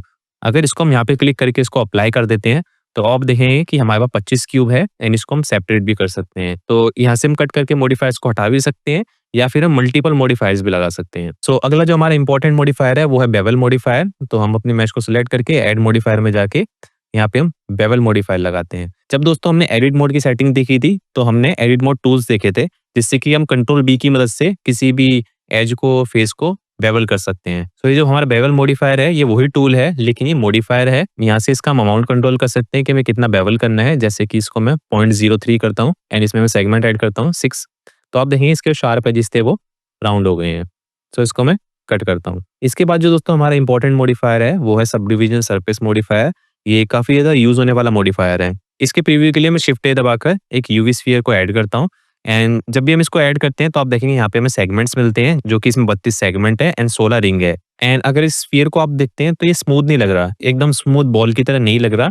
क्यों? क्योंकि इसके में फेसेस दिख रहे हैं जो कि इसको काफी अजीब सा लुक दे रहे हैं। यहाँ से आप देखेंगे तो इसकी ये शार्प एजेस दिख रहे हैं। तो इसको स्मूथ बनाने के लिए हम क्या कर सकते हैं, इसको स्लाइड कर सकते हैं राइट क्लिक करके, इसको हम शेड स्मूथ कर सकते हैं, जिससे होगा कि हमारा जो स्फीयर है वो स्मूथ लगेगा। एंड अगर इसको हम वापस फ्लैट बनाना चाहते हैं तो राइट क्लिक करके इसको हम शेड फ्लैट भी कर सकते हैं। लेकिन इसने किया क्या है, इसने सिर्फ इसने एक इल्यूजन क्रिएट किया है जिससे कि हमें जो स्फीयर है ये स्मूथ दिख रहा है, बट इसके कॉर्नर्स पर आप देखेंगे तो इसमें अभी भी शार्प एजेस है, इसमें कोई एक्स्ट्रा ज्योमेट्री ऐड नहीं हुई। सो इस प्रॉब्लम के लिए हम यूज करते हैं सब डिवीजन सरफेस मॉडिफायर का। मैं वापस से इसको शेड फ्लैट करता हूँ एंड अभी आप देखेंगे तो ये इसका एक बॉक्स का साइज है इतना बड़ा। And sub division surface modifier क्या करता है, इसके जो बॉक्सेस है इनको और सब डिवाइड करता है, यानी इसके अंदर और बॉक्सेस ऐड करता है, जिससे जो हमारा मैश है वो और भी ज्यादा स्मूथ होता है। तो मैं क्या करता हूँ, ऐड मॉडिफायर में जाके जनरेट के अंदर हमें मिलता है सब डिवीजन सरफेस मॉडिफायर। अब मैं इसको ऐड किया, तो ऐड करने के बाद देख सकते हैं जो एक बॉक्स का साइज था अब वहाँ पर 4 बॉक्सेस आ गए हैं। एंड यहाँ से इसके हम लेवल्स कंट्रोल कर सकते हैं। अगर मैं 2 करता हूँ तो आप देखेंगे यहाँ पर 16 बॉक्सेस आ गए हैं एंड हमारा जो यूवी स्फीयर था वो काफी ज्यादा स्मूथ हो गया है चारों तरफ से। ऑलराइट, तो इसके लेवल को अभी हम 1 रखते हैं। व्यू पोर्ट में भी कंट्रोल कर सकते हैं, रेंडर में भी। एंड अब हम राइट क्लिक करके इसको शेड स्मूथ करते हैं। अब आप देखेंगे हमारा जो यूवी स्फीयर है वो काफी ज्यादा स्मूथ लग रहा है एंड ये कॉर्नर से भी स्मूथ लग रहा है।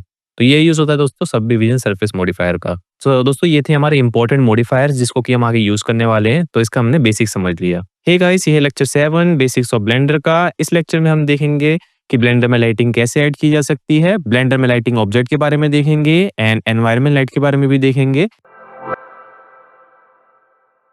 सो लाइटिंग क्यों इंपॉर्टेंट है दोस्तों, अगर हम रेंडर प्रीव्यू मोड में जाते हैं तो एज यू कैन सी यहाँ पर टोटली ब्लैक होता है। हमें अगर इस सीन को रेंडर करना है तो हमें यहाँ पर लाइटिंग ऐड करनी पड़ेगी एंड लाइटिंग भी काफी टाइप की होती है ब्लेंडर में। एक तो होती है दोस्तों लाइटिंग ऑब्जेक्ट, जो कि हम ऐड में जाकर यहाँ पर लाइट के ऑप्शन में जाके हमें 4 ऑप्शन मिलते हैं, जिससे कि हम 4 टाइप की लाइट ऐड कर सकते हैं, point light, sunlight, spotlight and area light. Second option है दोस्तों HDRI का। HDRI के लिए दोस्तों हमें वर्ल्ड प्रॉपर्टीज में जाना होता है। यहाँ पर आप देखें वर्ल्ड की प्रॉपर्टीज है। अभी आप देखेंगे तो वर्ल्ड वर्ल्ड यानी कि ये जो पूरा 3D वर्ल्ड है, ये पूरी ग्रिड, इसका कलर क्या है? अभी डार्क ग्रे कलर है। यहाँ से इसकी हम स्ट्रेंथ कंट्रोल कर सकते हैं। इसका हम कलर चेंज कर सकते हैं। जैसे मैं इसको येलोइश बना सकता हूँ, ग्रीन बना सकता हूँ।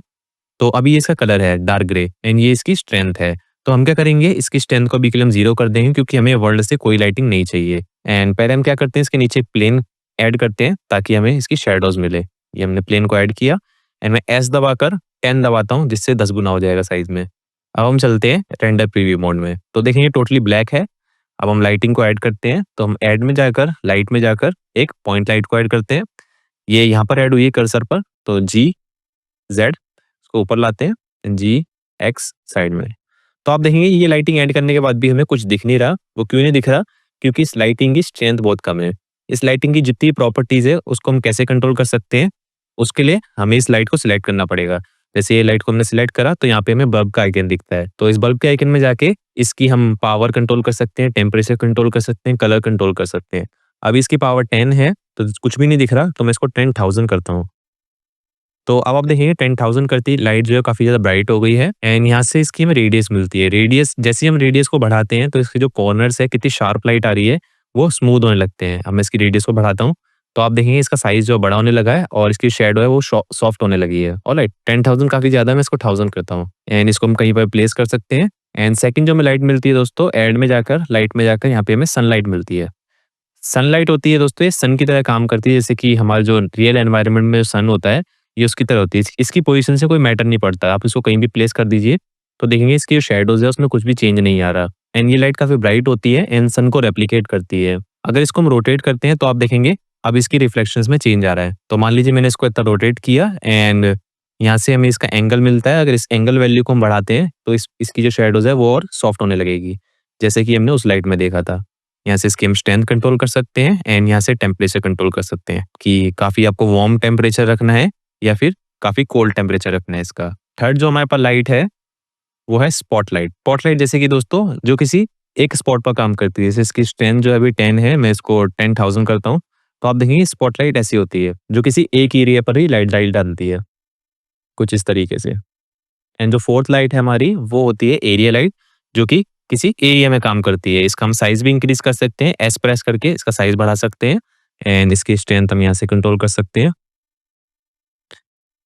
एंड यहाँ से इसकी हम शेप भी कंट्रोल कर सकते हैं। अभी स्क्वायर है, मैं इसको डिस्क भी बना सकता हूँ जो कि राउंड होगी। तो ये हमारी 4 टाइप की लाइट है जिनको हम ऐड कर सकते हैं। इसके अलावा दोस्तों हम वर्ल्ड लाइटिंग में HDRI का यूज कर सकते हैं। HDRI दोस्तों आप इंटरनेट से डाउनलोड कर सकते हैं एंड आपको करना क्या है, HDRI लगाने के लिए आपको जाना है वर्ल्ड प्रॉपर्टीज में। ये आपको वर्ल्ड प्रॉपर्टीज का आइकन दिखता है रेड कलर का। यहाँ पर आपको जो कलर है इस पे क्लिक करना है। यहाँ पर हमें एनवायरनमेंट टेक्सचर का ऑप्शन मिलता है। इस पर दोस्तों हमें क्लिक करना है एनवायरनमेंट टेक्सचर पर। तो यहाँ पर हमें ऑप्शन मिलता है न्यू एंड ओपन का।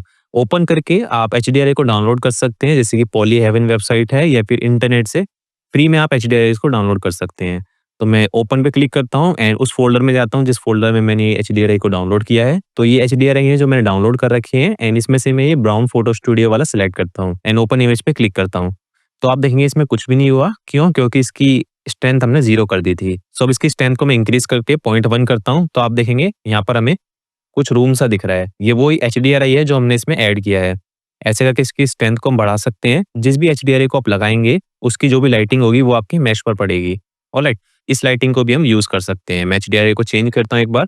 जैसे मान लीजिए मैं ये आउटसाइड का लगाता हूँ तो इसमें देखेंगे खेत है, पहाड़ है, तो हमारे मैश पर उसी टाइप की ब्लूइश लाइट आ रही है। ऑलराइट, हे गाइस, ये है लेक्चर 8 बेसिक्स ऑफ ब्लेंडर का। इस लेक्चर में हम देखेंगे कैमरा के बारे में, यानी कैमरा को कैसे ऐड किया जाता है, कैमरा की सभी प्रॉपर्टीज को समझेंगे, कैसे एड ऑन्स को इनेबल करना है एंड कैमरा एड ऑन के बारे में भी देखेंगे। सो कैमरा के लिए दोस्तों आपको ऐड पे जाना है एंड ऐड में जाके कैमरा का ऑप्शन मिलता है। कैमरा दोस्तों जहां पर भी आपका व्यू होता है, जैसे अभी मान लीजिए मेरा व्यू यहाँ पर है एंड मैं ऐड करता हूँ एंड कैमरा ऐड करता हूँ, तो जहां पर भी मेरा व्यू होगा उसी व्यू में ये कैमरा ऐड हो जाएगा। जैसे अब ये कैमरा यहाँ पर देख रहा है, ठीक है। अब मान लीजिए मैं इस व्यू से कैमरा ऐड करता हूँ, सो हमारा कैमरा इधर देख रहा है नीचे की तरफ। तो अब हम क्या करते हैं, पहले मैं क्यूब को ऐड करता हूँ and shift A and camera add किया। अब दोस्तों कैमरे का प्रीव्यू देखने के लिए हमें नंपैड 0 दबाना पड़ेगा जैसे ही मैं 0 दबाता हूँ तो देखेंगे कैमरा भी हमारा यहाँ पर है, यानी कि ये क्यूब के अंदर है। सो इसको दोस्तों अपने डिज़ायर्ड व्यू पर सेट करने के लिए जैसे मान लीजिए मेरे को कैमरा जो है यहाँ पर चाहिए, तो मैं क्या कर सकता हूँ, मैं कंट्रोल ऑल्ट 0 दबा सकता हूँ। तो अब क्या होगा, जहाँ पर भी हमारा व्यू होगा हमारा कैमरा वहाँ पर आ जाएगा। जैसे अभी हमारा कैमरा यहाँ आ गया, मान लीजिए मैं यहाँ पर चाहता हूँ कंट्रोल ऑल्ट 0, तो हमारा कैमरा यहाँ पर आ गया, ठीक है? तो मैं कंट्रोल ऑल्ट 0 दबाता हूँ, हमारा ये कैमरा आ गया। एंड अगर आप इसको रेंडर करेंगे तो आपको उतना ही सीन दिखेगा जो कैमरे के अंदर होगा। अभी कैमरे के अंदर इतना सीन है, रेंडर करने पे आपको इतना ही दिखेगा एरिया। एंड अगर आप कैमरे को सिलेक्ट करते हैं तो यहाँ पर आपको एक कैमरे का ऑप्शन दिखता है जिसके अंदर आप कैमरे की सारी प्रॉपर्टीज को कंट्रोल कर सकते हैं। जैसे मैं 0 प्रेस करता हूँ यहाँ पर, अभी आप देखिए कैमरे का जो टाइप है वो पर्सपेक्टिव है। इसमें आपको ऑर्थोग्राफिक कैमरा मिलता है, ये इसका ऑर्थोग्राफिक व्यू है, जिससे आप इसका ऑर्थोग्राफी स्केल कंट्रोल कर सकते हैं। ये पर्सपेक्टिव कैमरा है एंड यहाँ पर हमें फोकल लेंथ मिलती है। हर कैमरे की फोकल लेंथ होती है, आप इंटरनेट पर जाकर सर्च कर सकते हैं आईफोन 17 की कैमरे की फोकल लेंथ क्या है या डीएसएलआर कैमरे की फोकल लेंथ क्या होती है, उसको आप यहाँ पर टाइप करके उसी कैमरे को मिमिक कर सकते हैं। जैसे अगर इसकी मैं फोकल लेंथ को कम करता हूँ तो आप देखेंगे जितना हम फोकल लेंथ को कम करेंगे हमारा जो शॉट है उतना ज़्यादा वाइड होता जाएगा। ऑलराइट, एंड जितना हम फोकल लेंथ को बढ़ाएंगे हमारा जो शॉट है वो उतना ज़्यादा क्लोज होता जाएगा, ठीक है? तो बाय डिफॉल्ट 50 पर रहता है। एंड दोस्तों कैमरे के अंदर में डेप्थ ऑफ फील्ड का ऑप्शन भी मिलता है। ये ऑप्शन क्या करता है, जैसे कि हमारे फोन में पोर्ट्रेट मोड होता है जिसमें कि हम जो मेन सब्जेक्ट है कैमरे में वो क्लियर दिखेगा, बाकी बैकग्राउंड को ब्लर कर देता है। ये वही ऑप्शन है, इसमें हम इसको ऑन करके हम यहाँ पर सिलेक्ट कर सकते हैं कि हमारा फोकस ऑब्जेक्ट क्या है। जैसे मैं क्यूब को सिलेक्ट करता हूँ एंड यहाँ से हम ब्लर को कंट्रोल कर सकते हैं कि बैकग्राउंड कितना ब्लर होगा। ऑलराइट, ये हम आगे देखेंगे जब हम अपनी कैमरा एनिमेशन करेंगे। सो दोस्तों अगर हम रेंडर प्रीव्यू मोड में जाते हैं तो देखिए अभी हमारा क्यूब जो है ऐसा दिख रहा है। एंड अब मैं वापस सॉलिड मोड में आता हूँ एंड रेंडर में जाके इसको रेंडर इमेज करता हूँ। तो देखिए रेंडर इमेज ऐसी हुई है, मैंने आपको कहा था कि जो भी कैमरे में दिख रहा होगा सिर्फ वही हिस्सा रेंडर होगा। एंड दोस्तों कैमरा एनिमेशन जो हम बनाते हैं मार्वल म्यूजिक में, उसके लिए हम ये वाला कैमरा नहीं यूज करते, इसके लिए हम यूज करते हैं कैमरा रिग्स का। कैमरा रिग्स क्या होती है दोस्तों, ऐड में जाएंगे आप तो यहाँ पर आपको कैमरा रिग नहीं दिखेगी, सिर्फ सिंगल कैमरा दिखेगा। कैमरा रिग के लिए हमें उसको इंस्टॉल करना पड़ता है, तो हम जाएंगे एडिट में, प्रेफरेंसेस में, यहाँ पे हमें ऑप्शन मिलता है गेट एक्सटेंशन का। इस पे जाएंगे तो दोस्तों ये पहले इसको एक्सेस अलाउ करनी पड़ेगी इंटरनेट की। सो हम अलाउ ऑनलाइन एक्सेस करते हैं इसको। अब क्या होगा, हमारा जो ब्लेंडर है वो इंटरनेट से कनेक्ट होगा इसके सर्वर से। अभी जो है ये कनेक्ट हो चुका है इंटरनेट से। एंड यहाँ पर देखें कितने सारे एड ऑन जो है अवेलेबल है, हम यहाँ से 1 क्लिक में इंस्टॉल कर सकते हैं इनको। तो हम यहाँ पे सर्च करते हैं कैमरा, यहाँ पर हमें रिग मिलती है ऐड कैमरा रिग, इसको हम इंस्टॉल करते हैं। ये देखिए यहाँ पे इंस्टॉल हो गया। इसके बाद हमें एड ऑन्स में जाना है एंड यहाँ पे हमें सर्च करना है कैमरा रिग।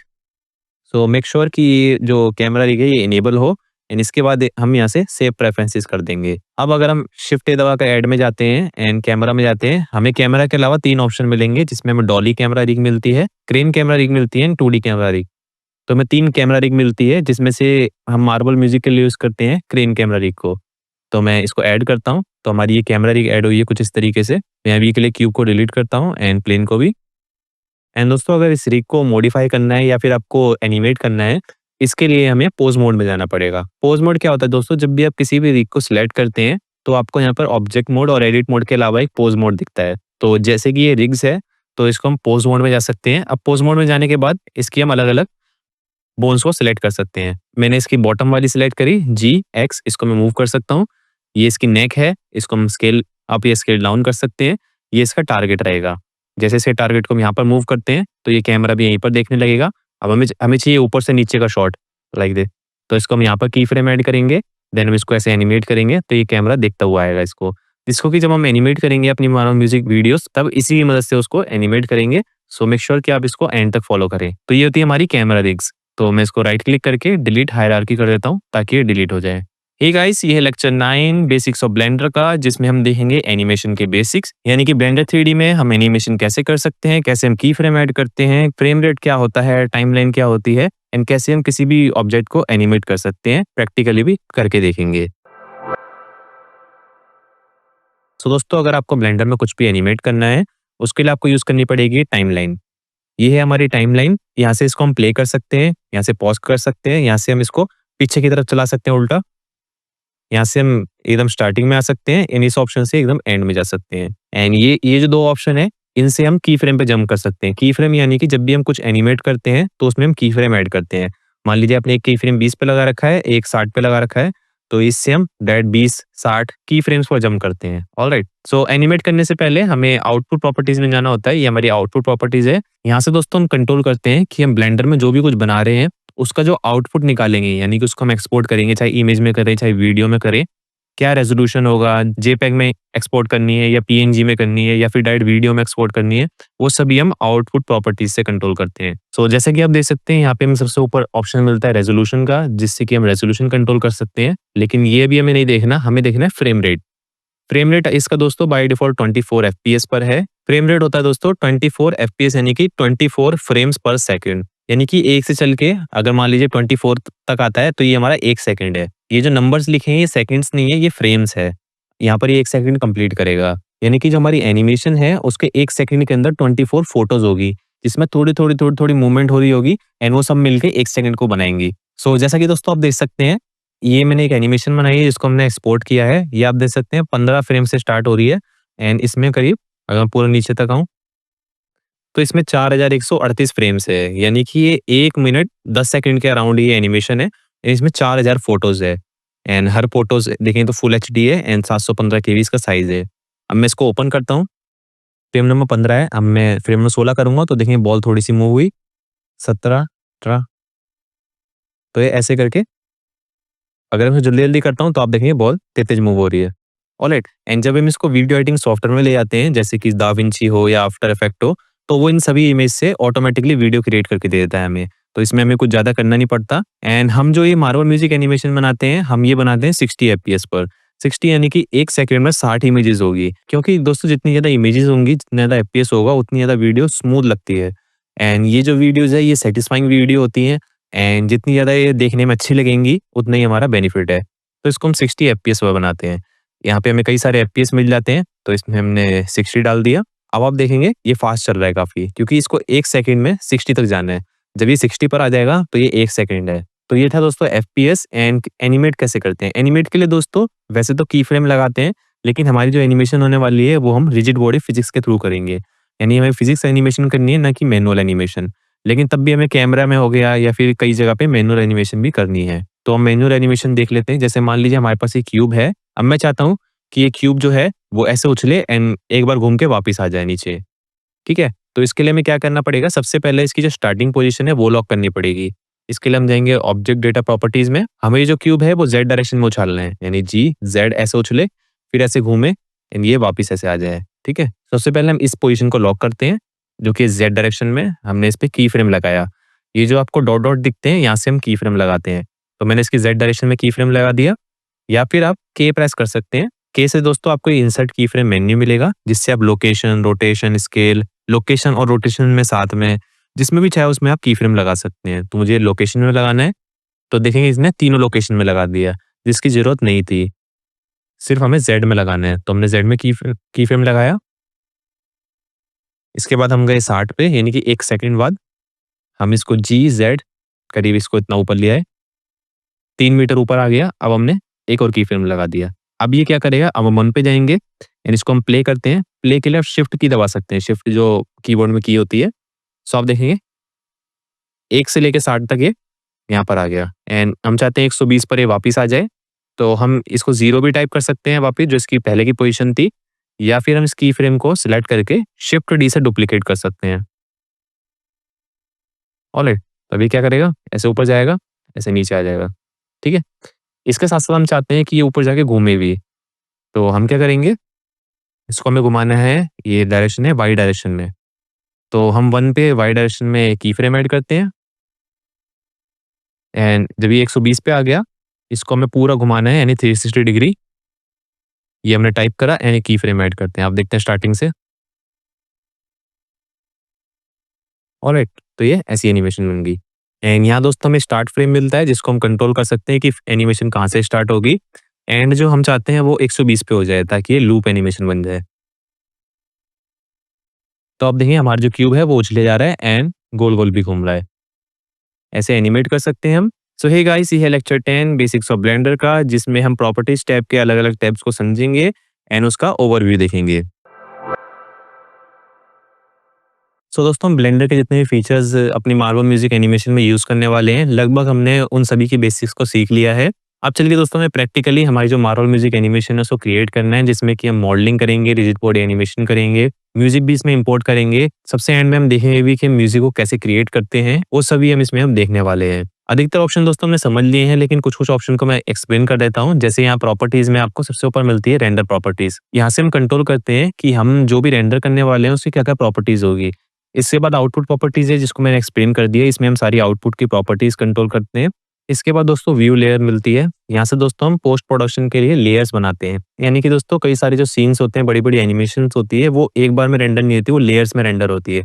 उसका बैकग्राउंड की अलग लेयर होगी, उसके आगे की लेयर अलग-अलग लेयर्स होगी, जिससे कि क्या होता है कि जो उनके कंपोजिटर होते हैं उनको दाविंची में ले जाकर या फिर किसी भी सॉफ्टवेयर में ले जाकर उसको अलग-अलग कलर ग्रेड कर सके। बैकग्राउंड को डल कर दिया, फ्रंट को लाइट कर दिया, इसलिए इनको हम लेयर्स में एक्सपोर्ट करते हैं। यहाँ से हम वही कंट्रोल करते हैं सारी लेयर्स का। इसके बाद दोस्तों हमें सीन प्रॉपर्टीज मिलती है, जिसमें कि हम करंट कैमरा अपना सिलेक्ट कर सकते हैं या फिर यूनिट्स है, या काफी सारी सीन की प्रॉपर्टीज कंट्रोल कर सकते हैं। इसके बाद दोस्तों वर्ल्ड प्रॉपर्टीज है, जहाँ से हम वर्ल्ड की लाइटिंग कंट्रोल करते हैं या सारी उसकी प्रॉपर्टीज कंट्रोल करते हैं। इसके बाद ऑब्जेक्ट डेटा प्रॉपर्टीज है, जिसमें कि हम अपने ऑब्जेक्ट की सारी प्रॉपर्टीज, इसकी मूव, लोकेशन, रोटेशन या फिर कई सारे और ऑप्शन है, उन सभी को कंट्रोल करते हैं। इसके बाद हमें मॉडिफायर्स मिलते हैं, जिनको कि हम देख चुके हैं। इसके बाद दोस्तों हमें पार्टिकल सिस्टम मिलता है, जहाँ से कि हम पार्टिकल सिस्टम क्रिएट करते हैं, जो कि इंस्टेंसिंग के लिए यूज होता है या फिर आपको पार्टिकल्स बनाने हैं उनके लिए यूज होता है। इसके बाद हमें फिजिक्स प्रॉपर्टीज मिलती है, जो कि फिजिक्स सिमुलेशन क्रिएट करने के लिए यूज की जाती है। सो ब्लेंडर में हमें ये सब फिजिक्स प्रॉपर्टीज मिलती है, एंड हम जो अपनी एनिमेशन बनाएंगे उसके लिए हम रिजिड बॉडी सिमुलेशन का यूज करेंगे। इसके बाद दोस्तों आपको कंस्ट्रेंट्स मिलते हैं, ये भी काफी ज्यादा यूजफुल है। Then object data properties and materials. So दोस्तों ये था ब्लेंडर का बेसिक, जिसको कि हमने काफी फास्ट कवर करा है। अब दोस्तों हम अपनी मार्वल म्यूजिक वीडियो को बनाना स्टार्ट करते हैं। सो मैं मिलता हूँ आपसे नेक्स्ट वीडियो में। हे गाइस, ये है लेक्चर 1 रिजिड बॉडी एनिमेशन का। इस लेक्चर में दोस्तों हम अपनी फर्स्ट एनिमेशन के लिए न्यू ब्लेंड फाइल क्रिएट करेंगे एंड उसमें एफपीएस सेलेक्ट करेंगे एंड उससे रिलेटेड सेटिंग्स देखेंगे एंड ब्लेंडर में म्यूजिक को कैसे इंपोर्ट किया जाता है ये भी देखेंगे। स्टार्टिंग में दोस्तों हम शॉर्ट वीडियो क्रिएट कर रहे हैं, जो कि जल्दी भी बनेगी एंड आपके लिए ज्यादा कंफ्यूजन भी नहीं होगी। ऑलराइट दोस्तों, तो मैं ब्लेंडर सॉफ्टवेयर को ओपन करता हूँ। सो ओपन करती है ऐसी डिफॉल्ट स्क्रीन आती है। सो सबसे पहले मैं क्या करता हूँ, कंट्रोल एस प्रेस करके मैं इस फाइल को सेव करता हूँ। एंड अभी हमें कैमरे की जरूरत नहीं है एंड लाइट की भी जरूरत नहीं है, तो इन दोनों को मैं डिलीट कर देता हूँ। एंड मैं अपने स्क्रीन कास्ट की को ऑन कर लेता हूँ, ताकि जो भी मैं की प्रेस करूंगा आप लोगों को यहाँ पर शो होती रहेगी। सो गाइस, सबसे पहला हमारा जो टास्क है वो है एफपीएस को सिलेक्ट करना। इस टाइप की जो स्मूथ सेटिस्फाइंग एनिमेशन होती है, इनको हम 60 एफपीएस पर क्रिएट करते हैं। तो इसके लिए हम जाएंगे आउटपुट प्रॉपर्टीज में एंड यहाँ पर आप देखेंगे फ्रेम रेट, इसको हम 24 से चेंज करके इसको हम 60 कर देंगे। सो दोस्तों हमारा सबसे पहला टास्क है कि हमें ब्लेंडर के अंदर मेलोडी को इंपोर्ट करना है, जिसके अकॉर्डिंग हम इसको एनिमेट करेंगे। अभी जो हमारे पास मेलोडी है वो ये मेलोडी है बेबी शार्क की,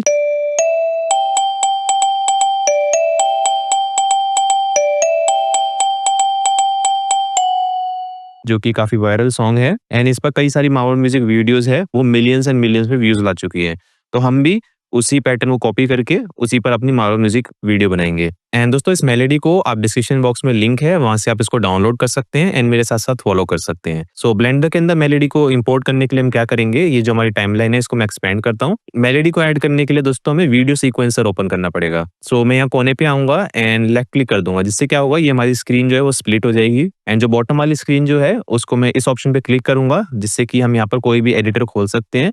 एंड मैं यहाँ पर ओपन करता हूँ वीडियो सीक्वेंसर एंड मेलोडी को ऐड करने के लिए हम जाएंगे ऐड में एंड यहाँ पर हमें साउंड का ऑप्शन मिलता है एंड हम साउंड के ऑप्शन पे क्लिक करेंगे एंड जहाँ पर भी हमने मेलोडी को डाउनलोड करा है उसको सिलेक्ट करेंगे। तो ये मैंने मेलोडी को सिलेक्ट कर लिया है एंड मैं ऐड पे क्लिक करूंगा एंड इसको हम जूम करते हैं। जूम करने के लिए मैं control and middle mouse button का यूज कर रहा हूँ एंड ये हमारी मेलोडी है। अब मैं इसको प्ले करता हूँ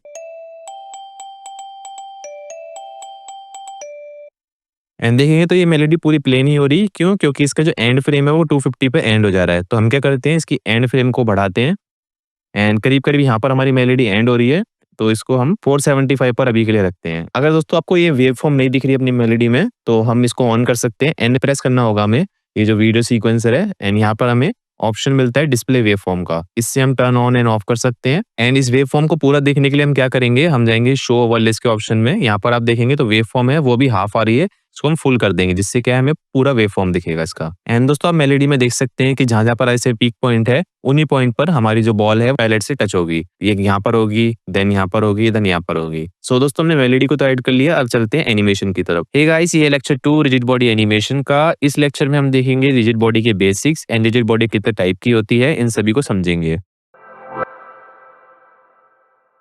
सो एनिमेशन के लिए हम यूज करने वाले हैं रिजिड बॉडी फिजिक्स सिमुलेशन। सो दोस्तों रिजिड बॉडी एक ऐसा फिजिक्स सिस्टम है जो किसी ऑब्जेक्ट को रियल वर्ल्ड फिजिक्स जैसा व्यवहार करने देता है, जैसे कि गिरना, टकराना, उछलना, लुढ़कना एक्सेट्रा। यानी जब आप किसी ऑब्जेक्ट पर रिजिड बॉडी लगाते हैं तो वो ऑब्जेक्ट ब्लेंडर में ग्रेविटी और कोलिजन को फॉलो करता है। एंड रिजिड बॉडी मेनली दो टाइप के होते हैं, एक होती है एक्टिव रिजिड बॉडी, एक होती है passive rigid body. Active rigid body ये खुद मूव करता है। एग्जांपल के लिए अगर आप बॉल की एनिमेशन बना रहे हैं तो जो बॉल होगी उसमें हमें एक्टिव रिजिड बॉडी फिजिक्स देना पड़ेगा। एंड जो पैसिव होता है ये खुद मूव नहीं करता लेकिन दूसरे ऑब्जेक्ट को रोकता है, टकराता है, जैसे कि जमीन हो गई या दीवार हो गई। यानी कि ये स्टैटिक रहता है पर एक्टिव ऑब्जेक्ट उससे टकरा सकते हैं। तो हमारी जो मार्बल म्यूजिक एनिमेशन होने वाली है, इसमें जो हमारी बॉल है जो बाउंस करेगी ये एक्टिव रिजिड बॉडी होगी, एंड जो हमारे पैलेट्स होंगे जो कि नीचे रहेंगे वो पैसिव रिजिड बॉडी होगी। हे गाइस, ये है लेक्चर 3 रिजिड बॉडी एनिमेशन का, जिसमें कि हम अपनी मार्बल बॉल को क्रिएट करेंगे एंड रिजिड बॉडी के लिए पैलेट्स एंड स्लाइड्स को भी मॉडल करेंगे। तो इसके लिए हमें सबसे पहले करना क्या है, सबसे पहले हमें अपनी बॉल को एंड पैलेट्स को मॉडल करना है। तो मैं इस क्यूब को सिलेक्ट करके डिलीट कर देता हूँ। सबसे पहले दोस्तों मैं बॉल को ऐड करूंगा, तो मैं शिफ्ट ए प्रेस करता हूँ एंड मेश में जाके यहाँ पे मैं यूवी स्फीयर को यूज कर रहा हूँ बॉल के लिए। एंड दोस्तों मैं एन प्रेस करता हूँ, एन से साइड विंडो खुलेगी एंड मैं आइटम के ऑप्शन में जाता हूँ। आइटम के ऑप्शन में हम जाएंगे तो इसका हम डायमेंशन दे सकते हैं कि ये 2 मीटर्स की बॉल है, 2 मीटर्स की बॉल है। अगर इसकी यूनिट चेंज करनी है तो हम जाएंगे सीन प्रॉपर्टीज में एंड यहाँ पर हमें यूनिट्स का ऑप्शन मिलता है एंड इसकी जो लेंथ है उसको मीटर चेंज करके हम सेंटीमीटर में कर देंगे ताकि समझने में आसानी हो थोड़ा। तो इस 200 सेंटीमीटर की बॉल को हम चेंज करके 20 बना देते हैं। मैं लेफ्ट क्लिक से तीनों को सिलेक्ट करूंगा एंड यहाँ पर मैं 20 टाइप कर दूंगा। सो हमारी जो बॉल है वो अब 20 सेंटीमीटर्स की हो गई है एंड मैं एन प्रेस कर दूंगा अगेन एंड राइट क्लिक से दोस्तों इसको मैं शेड स्मूथ कर दूंगा। सो दोस्तों हमारी बॉल रेडी है। मैं F2 प्रेस करता हूँ इसको रीनेम करने के लिए एंड मैं इसको रीनेम कर देता हूँ बॉल।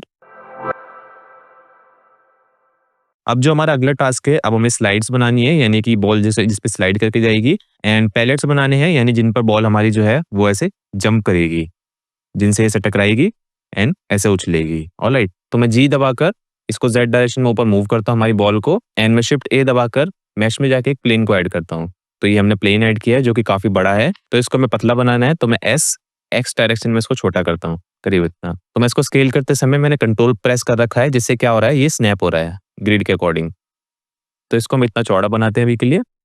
सो दोस्तों जैसे ही हम फ्रंट डायरेक्शन में आते हैं, आप देखेंगे कि हमारा जो प्लेन है वो फ्रंट से नहीं दिख रहा, तो इसके लिए हम वायर फ्रेम मोड को ऑन कर सकते हैं। मैं यहाँ से वायर फ्रेम ऑन करता हूँ तो आप देखेंगे हमें यहाँ पर जो है वो प्लेन दिखने लग गया। इसको हम स्लाइड कर सकते हैं इजिली एंड इसका मैं साइज छोटा करता हूँ एस दबाकर वाई डायरेक्शन में भी करीब इतना। ऑलराइट, ये करने के बाद दोस्तों हम जाएंगे ऑब्जेक्ट डेटा प्रॉपर्टीज में एंड आप यहाँ पर देख सकते हैं इसका स्केल। एक्स में ये होगा 0.3, वाई में 0.1 एंड जेड में 1। तो हम कंट्रोल ए दबाकर इसका स्केल अप्लाई कर देंगे, जिससे क्या होगा तीनों डायरेक्शन में 1 हो जाएगा एंड इस पर हम कुछ भी मॉडिफायर्स या कुछ भी लगाएंगे वो सही से वर्क करेगा। अगर स्केल अप्लाई नहीं कर रखा तो फिजिक्स सिमुलेशन में भी और मॉडिफायर्स भी लगाएंगे इस पे तो प्रॉब्लम्स क्रिएट करेंगे।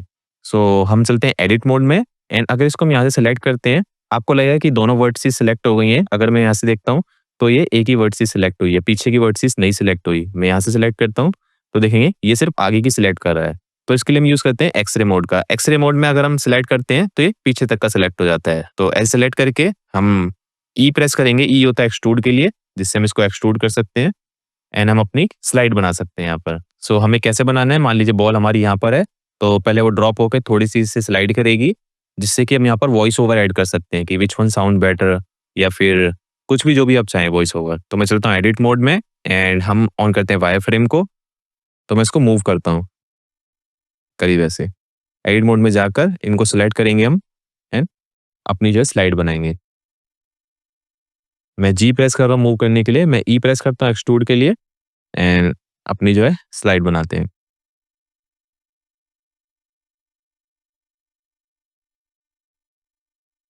ऑलराइट, अब मैं इसको हटा देता हूँ, जो ब्लू ब्लू लाइन आ रही है इस पर क्लिक करके। सो ये कुछ इस टाइप की हमने स्लाइड बनाई है। ठीक है, इसको स्मूथनेस देने के लिए हम इसमें sub division surface modifier add कर लेते हैं जिससे क्या होगा कि ये जो लाइन लेंस दिख रही है ये पूरा स्मूथ हो जाएगी। तो इसके लिए हम जाएँगे ये मॉडिफायर्स के आइकन में एंड ऐड मॉडिफायर पे क्लिक करेंगे एंड सर्च करेंगे सब डिवीजन सरफेस मॉडिफायर। सो ये हमने ऐड कर लिया एंड इसकी स्ट्रेंथ को हम 1 रखते हैं, व्यू पोर्ट में भी, रेंडर में भी। एंड राइट क्लिक करके इसको हम शेड स्मूथ कर देंगे जिससे पूरा स्मूथ हो जाएगा। कुछ इस टाइप की दोस्तों हमारी स्लाइड बनी है एंड ये आगे से कुछ ज़्यादा ही ऊँची हो गई है। अगर बॉल स्लाइड होके आएगी तो शायद यहीं रुक सकती है एंड यहाँ से पीछे चली जाएगी। तो इसको मॉडिफाई करते हैं थोड़ा-सा। हम वर्टेक्स सेलेक्ट करके जी दबा के इसको मूव कर रहे हैं।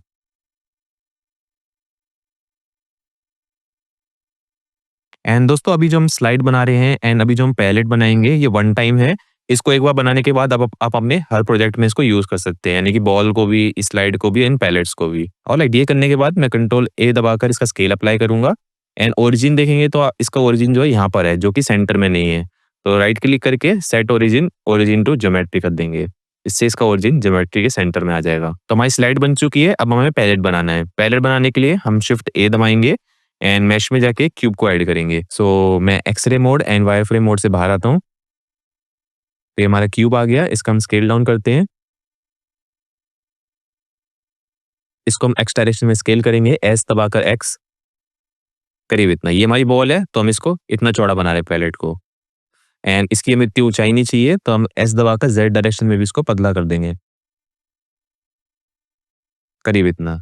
तो ये हमारा पैलेट बन गया है। हम अपने पैलेट को सिलेक्ट करेंगे एंड बॉल को सिलेक्ट करेंगे। हम दबाएँगे नमपैड स्लैश, जो कि हमारे कीबोर्ड में होता है, जिससे क्या होगा, सिर्फ यही दोनों रह जाएँगे, बाकी सब कुछ हाइड हो जाएगा। ऑलराइट, तो ये बन गया दोस्तों हमारा पैलेट एंड इसका भी दोस्तों हम स्केल अप्लाई करेंगे, देखेंगे तो स्केल अनइवन है। एंड दोस्तों हम एक और चीज़ क्या करेंगे कि हम अपने पैलेट को ऊपर से थोड़ा-सा कॉनकेव बनाएँगे।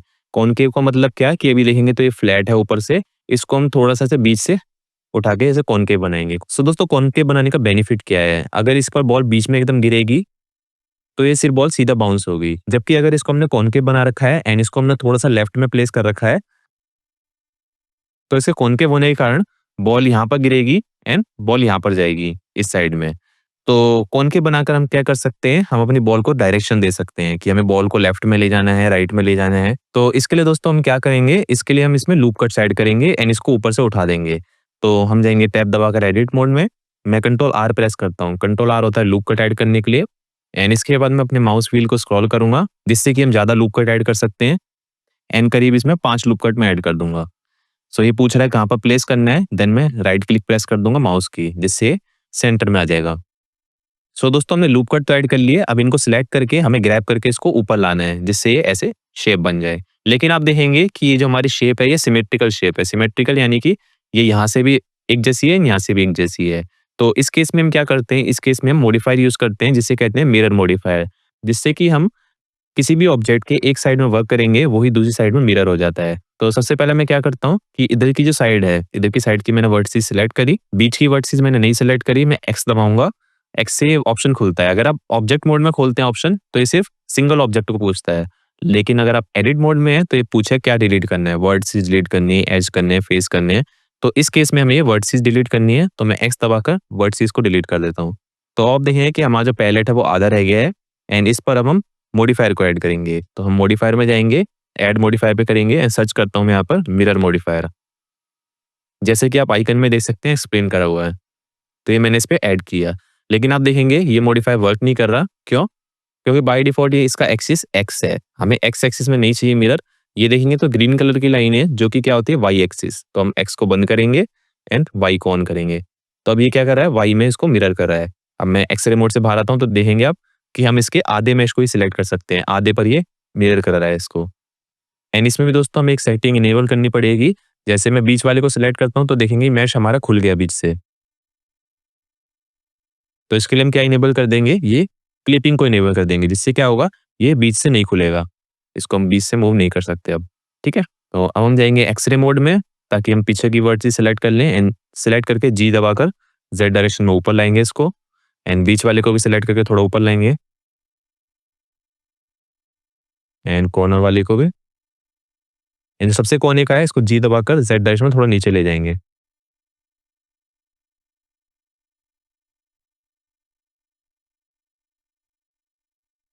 ठीक है? तो ये कुछ इस टाइप से हमारा कॉनकेव शेप का बन गया। ऑलराइट? एंड अगर हम ऑब्जेक्ट डेटा प्रॉपर्टीज़ में जाएँगे तो देखेंगे इसका स्केल जो है वो अनइवन है। तो हम क्या करेंगे, कंट्रोल ए दबाकर इसका स्केल अप्लाई करते हैं, जिससे से स्केल जो है 1 हो गया। एंड इस पर आप देखेंगे मिरर मॉडिफायर लगा है, तो इसका आधा हिस्सा हम सिलेक्ट नहीं कर सकते। तो हम क्या करेंगे, मिरर मॉडिफायर का जो वर्क था वो डन हो गया है। तो हम मॉडिफायर में जाके इस मॉडिफायर को अप्लाई कर देंगे। इस पे क्लिक करके हम यहाँ से अप्लाई कर देंगे। जिससे क्या होगा, अब ये वापस पूरा सिलेक्ट होने लग जाएगा। ठीक है? सो अभी देखिए दोस्तों, हमारा पैलेट जो बन गया है एंड इस पर आप देखेंगे तो एजेस दिख रहे हैं। तो इससे हमें प्रॉब्लम नहीं है, क्योंकि हमारा फाइनल पैलेट नहीं है, इसको सिर्फ हमने रिजिड बॉडी के लिए किया है। जो हमारा फाइनल मैश होगा उसमें कई सारी वर्टिसेस होंगी, वो काफी डिटेल मैश होगा। तो इसलिए हम उसको नहीं यूज कर रहे। अगर हम उसको यूज करेंगे तो सिमुलेशन में काफी ज्यादा कैलकुलेशंस करनी पड़ेगी, जो कि हमारे सिस्टम को स्लो करेगी एंड सिस्टम हैंग भी हो सकता है या फिर ब्लेंडर क्रैश भी हो सकता है। तो इसलिए हम ये वाला मैश यूज कर रहे हैं, जिससे जिससे सिमुलेशन जो है काफी ज्यादा फास्ट हो जाए। देन इसको हम रिप्लेस कर देंगे दूसरे वाले मैश के साथ। तो इस पैलेट को मैं रीनेम कर देता हूँ F2 दबा के, जिसका नाम रख देता हूँ मैं पैलेट। ठीक है, बॉल को हमने ऑलरेडी रीनेम कर दिया है एंड ये एक हमारा प्लेन हो गया। अब मैं नंपैड स्लैश दबाता हूँ वापिस, जिससे कि हम वापिस बाहर आ जाएंगे। सो दोस्तों, ये हमारा पैलेट हो गया। अब हमारी बॉल जो है वैसे स्लाइड करके आएगी एंड इस पर जंप करेगी। देन वो आगे जाएगी, वहां पर हम अपना अगला पैलेट लगा देंगे। ठीक है, मैं इसको सिलेक्ट करता हूँ, जो हमारी स्लाइड है, एंड ये पैलेट को मैं एम प्रेस करूंगा। एम होता है नए कलेक्शन बनाने के लिए। यहाँ पर आप देखेंगे तो ये भी किसी कलेक्शन के अंदर नहीं है, तो मैं एम दबाकर एक नया कलेक्शन बनाता हूँ रिजिड बॉडी के नाम से। क्रिएट पे क्लिक करता हूँ, तो क्या होगा कि ये दोनों रिजिड बॉडी के अंदर मूव हो जाएंगे। एंड जब हमारी सिमुलेशन डन हो जाएगी, फिर हम इसको डिसेबल कर देंगे एंड इसकी जगह पर दूसरे पैलेट प्लेस कर देंगे, जो कि अच्छे दिखते होंगे। सो ऑलराइट दोस्तों, मैं उम्मीद करता हूँ कि यहाँ तक आपको काफी कुछ नया सीखने को मिला होगा। इसके आगे का कंप्लीट कोर्स आपको यूडेमी पर देखने को मिलेगा, जिसकी लिंक आपको डिस्क्रिप्शन बॉक्स में मिल जाएगी। डिस्क्रिप्शन बॉक्स में लिंक पर क्लिक करके आप यूडेमी पर जा सकते हैं एंड इस पूरे कंप्लीट कोर्स को देख सकते हैं। सो लिंक पर क्लिक करने के बाद आप आ जाएंगे इस वेबसाइट पर, यूडेमी पर। एंड यहाँ पर अगर हम स्क्रॉल करते हैं तो ये हमारे करिकुलम है। अभी तक हमने जो समझा, हमने अभी रिजिड बॉडी एनिमेशन वाले चैप्टर में थे हम, एंड इसको अभी हमने यहाँ तक देखा है, जिसमें कि हमने अपनी मार्बल वर्ल्ड को मॉडल कर लिया है, पैलेट्स एंड स्लाइड्स को मॉडल किया है। इसके बाद दोस्तों इसमें हम फिजिक्स ऐड करेंगे एंड फिजिक्स की जितनी भी सेटिंग्स होती है उन सभी को एक्सप्लोर करेंगे। इसके बाद अपनी मार्बल को म्यूजिक के साथ एनिमेट भी करेंगे रिजिड बॉडी का यूज करके। जब हमारी एनिमेशन कंप्लीट हो जाएगी, इसके बाद हम चलेंगे 3D मॉडलिंग पर, जिसमें कि हम अपने फाइनल वाले जो पैलेट्स होते हैं उनको मॉडल करेंगे एकदम स्टार्टिंग से, एंड बैकग्राउंड में जो ग्रिल्स होती है उनको मॉडल करेंगे एंड इनको एनिमेट भी करेंगे। सो हमारी एनिमेशन कंप्लीट हो गई एंड हमने मॉडलिंग भी कर ली। इसके बाद हम चलेंगे कैमरा एनिमेशन पर, जिसमें हम कैमरा री को समझेंगे, उसके सारे फंक्शंस देखेंगे एंड इसमें कैमरा एनिमेशन भी करेंगे। फिर हमारा अगला टास्क होगा इसमें मटेरियल्स एंड लाइटिंग ऐड करने का। सभी पैलेट्स में बॉल में मटेरियल ऐड करना एंड लाइटिंग ऐड करना एंड HDR ऐड करना। ये सब करने के बाद दोस्तों हमारी एनिमेशन जो है वो लगभग कंप्लीट हो गई है। इसके बाद हम देखेंगे बेस्ट रेंडरिंग सेटिंग को और कंपोजिटिंग को। तो दोस्तों यहाँ तक हमारी एक एनिमेशन बन के रेंडर हो चुकी है। इसके बाद हम चलेंगे अपनी सेकंड वाली एनिमेशन का, जिसमें कि हम मारो म्यूजिक का डार्कर वाला वर्जन बनाएंगे, जो जिसमें कि पैलेट्स पे टच होती है बॉल तो उसमें लाइटिंग जलती है, वो भी हम इसमें पूरा क्रिएट करेंगे। तो हमारी 2 एनिमेशन यहाँ तक कंप्लीट हो चुकी है। इसके बाद हम चलेंगे वीडियो एडिटिंग में, जिसमें कि हम अपनी वीडियो को एडिट करेंगे, म्यूजिक के साथ मिक्स करके उसको रेडी करेंगे सोशल मीडिया पर अपलोड करने के लिए। इसके बाद दोस्तों जब भी आप नेक्स्ट वीडियो क्रिएट करेंगे तो आपको मेलोडी भी बनानी होती है खुद ही से। तो मेलोडी मैं कैसे क्रिएट करता हूँ वो भी हम इस मेलोडी क्रिएशन में सीखेंगे, जिसमें हम FL स्टूडियो को डाउनलोड करना, उसमें मेलोडी हम कैसे बनाते हैं, डिफरेंट डिफरेंट सॉन्ग्स की आप मेलोडी कैसे बना सकते हैं, ये भी देखेंगे। सो गाइस, इसमें बहुत कुछ है सीखने के लिए एंड इस कोर्स को कंप्लीट करने के बाद आप अपनी खुद से मार्वल म्यूजिक वीडियोस क्रिएट कर सकते हैं। तो मैं कहूंगा आप जल्दी से जल्दी इसमें एनरोल कीजिए एंड कोड यूज कीजिए अर्ली 50% डिस्काउंट पाने के लिए, अगर आप स्टार्टिंग के 5 डेज में एनरोल करते हैं तो, या फिर उसके बाद करते हैं अगर कोई ऑन गोइंग डिस्काउंट होगा तो वो भी मैं डिस्क्रिप्शन बॉक्स में मेंशन कर दूंगा। तब तक के लिए बाय बाय।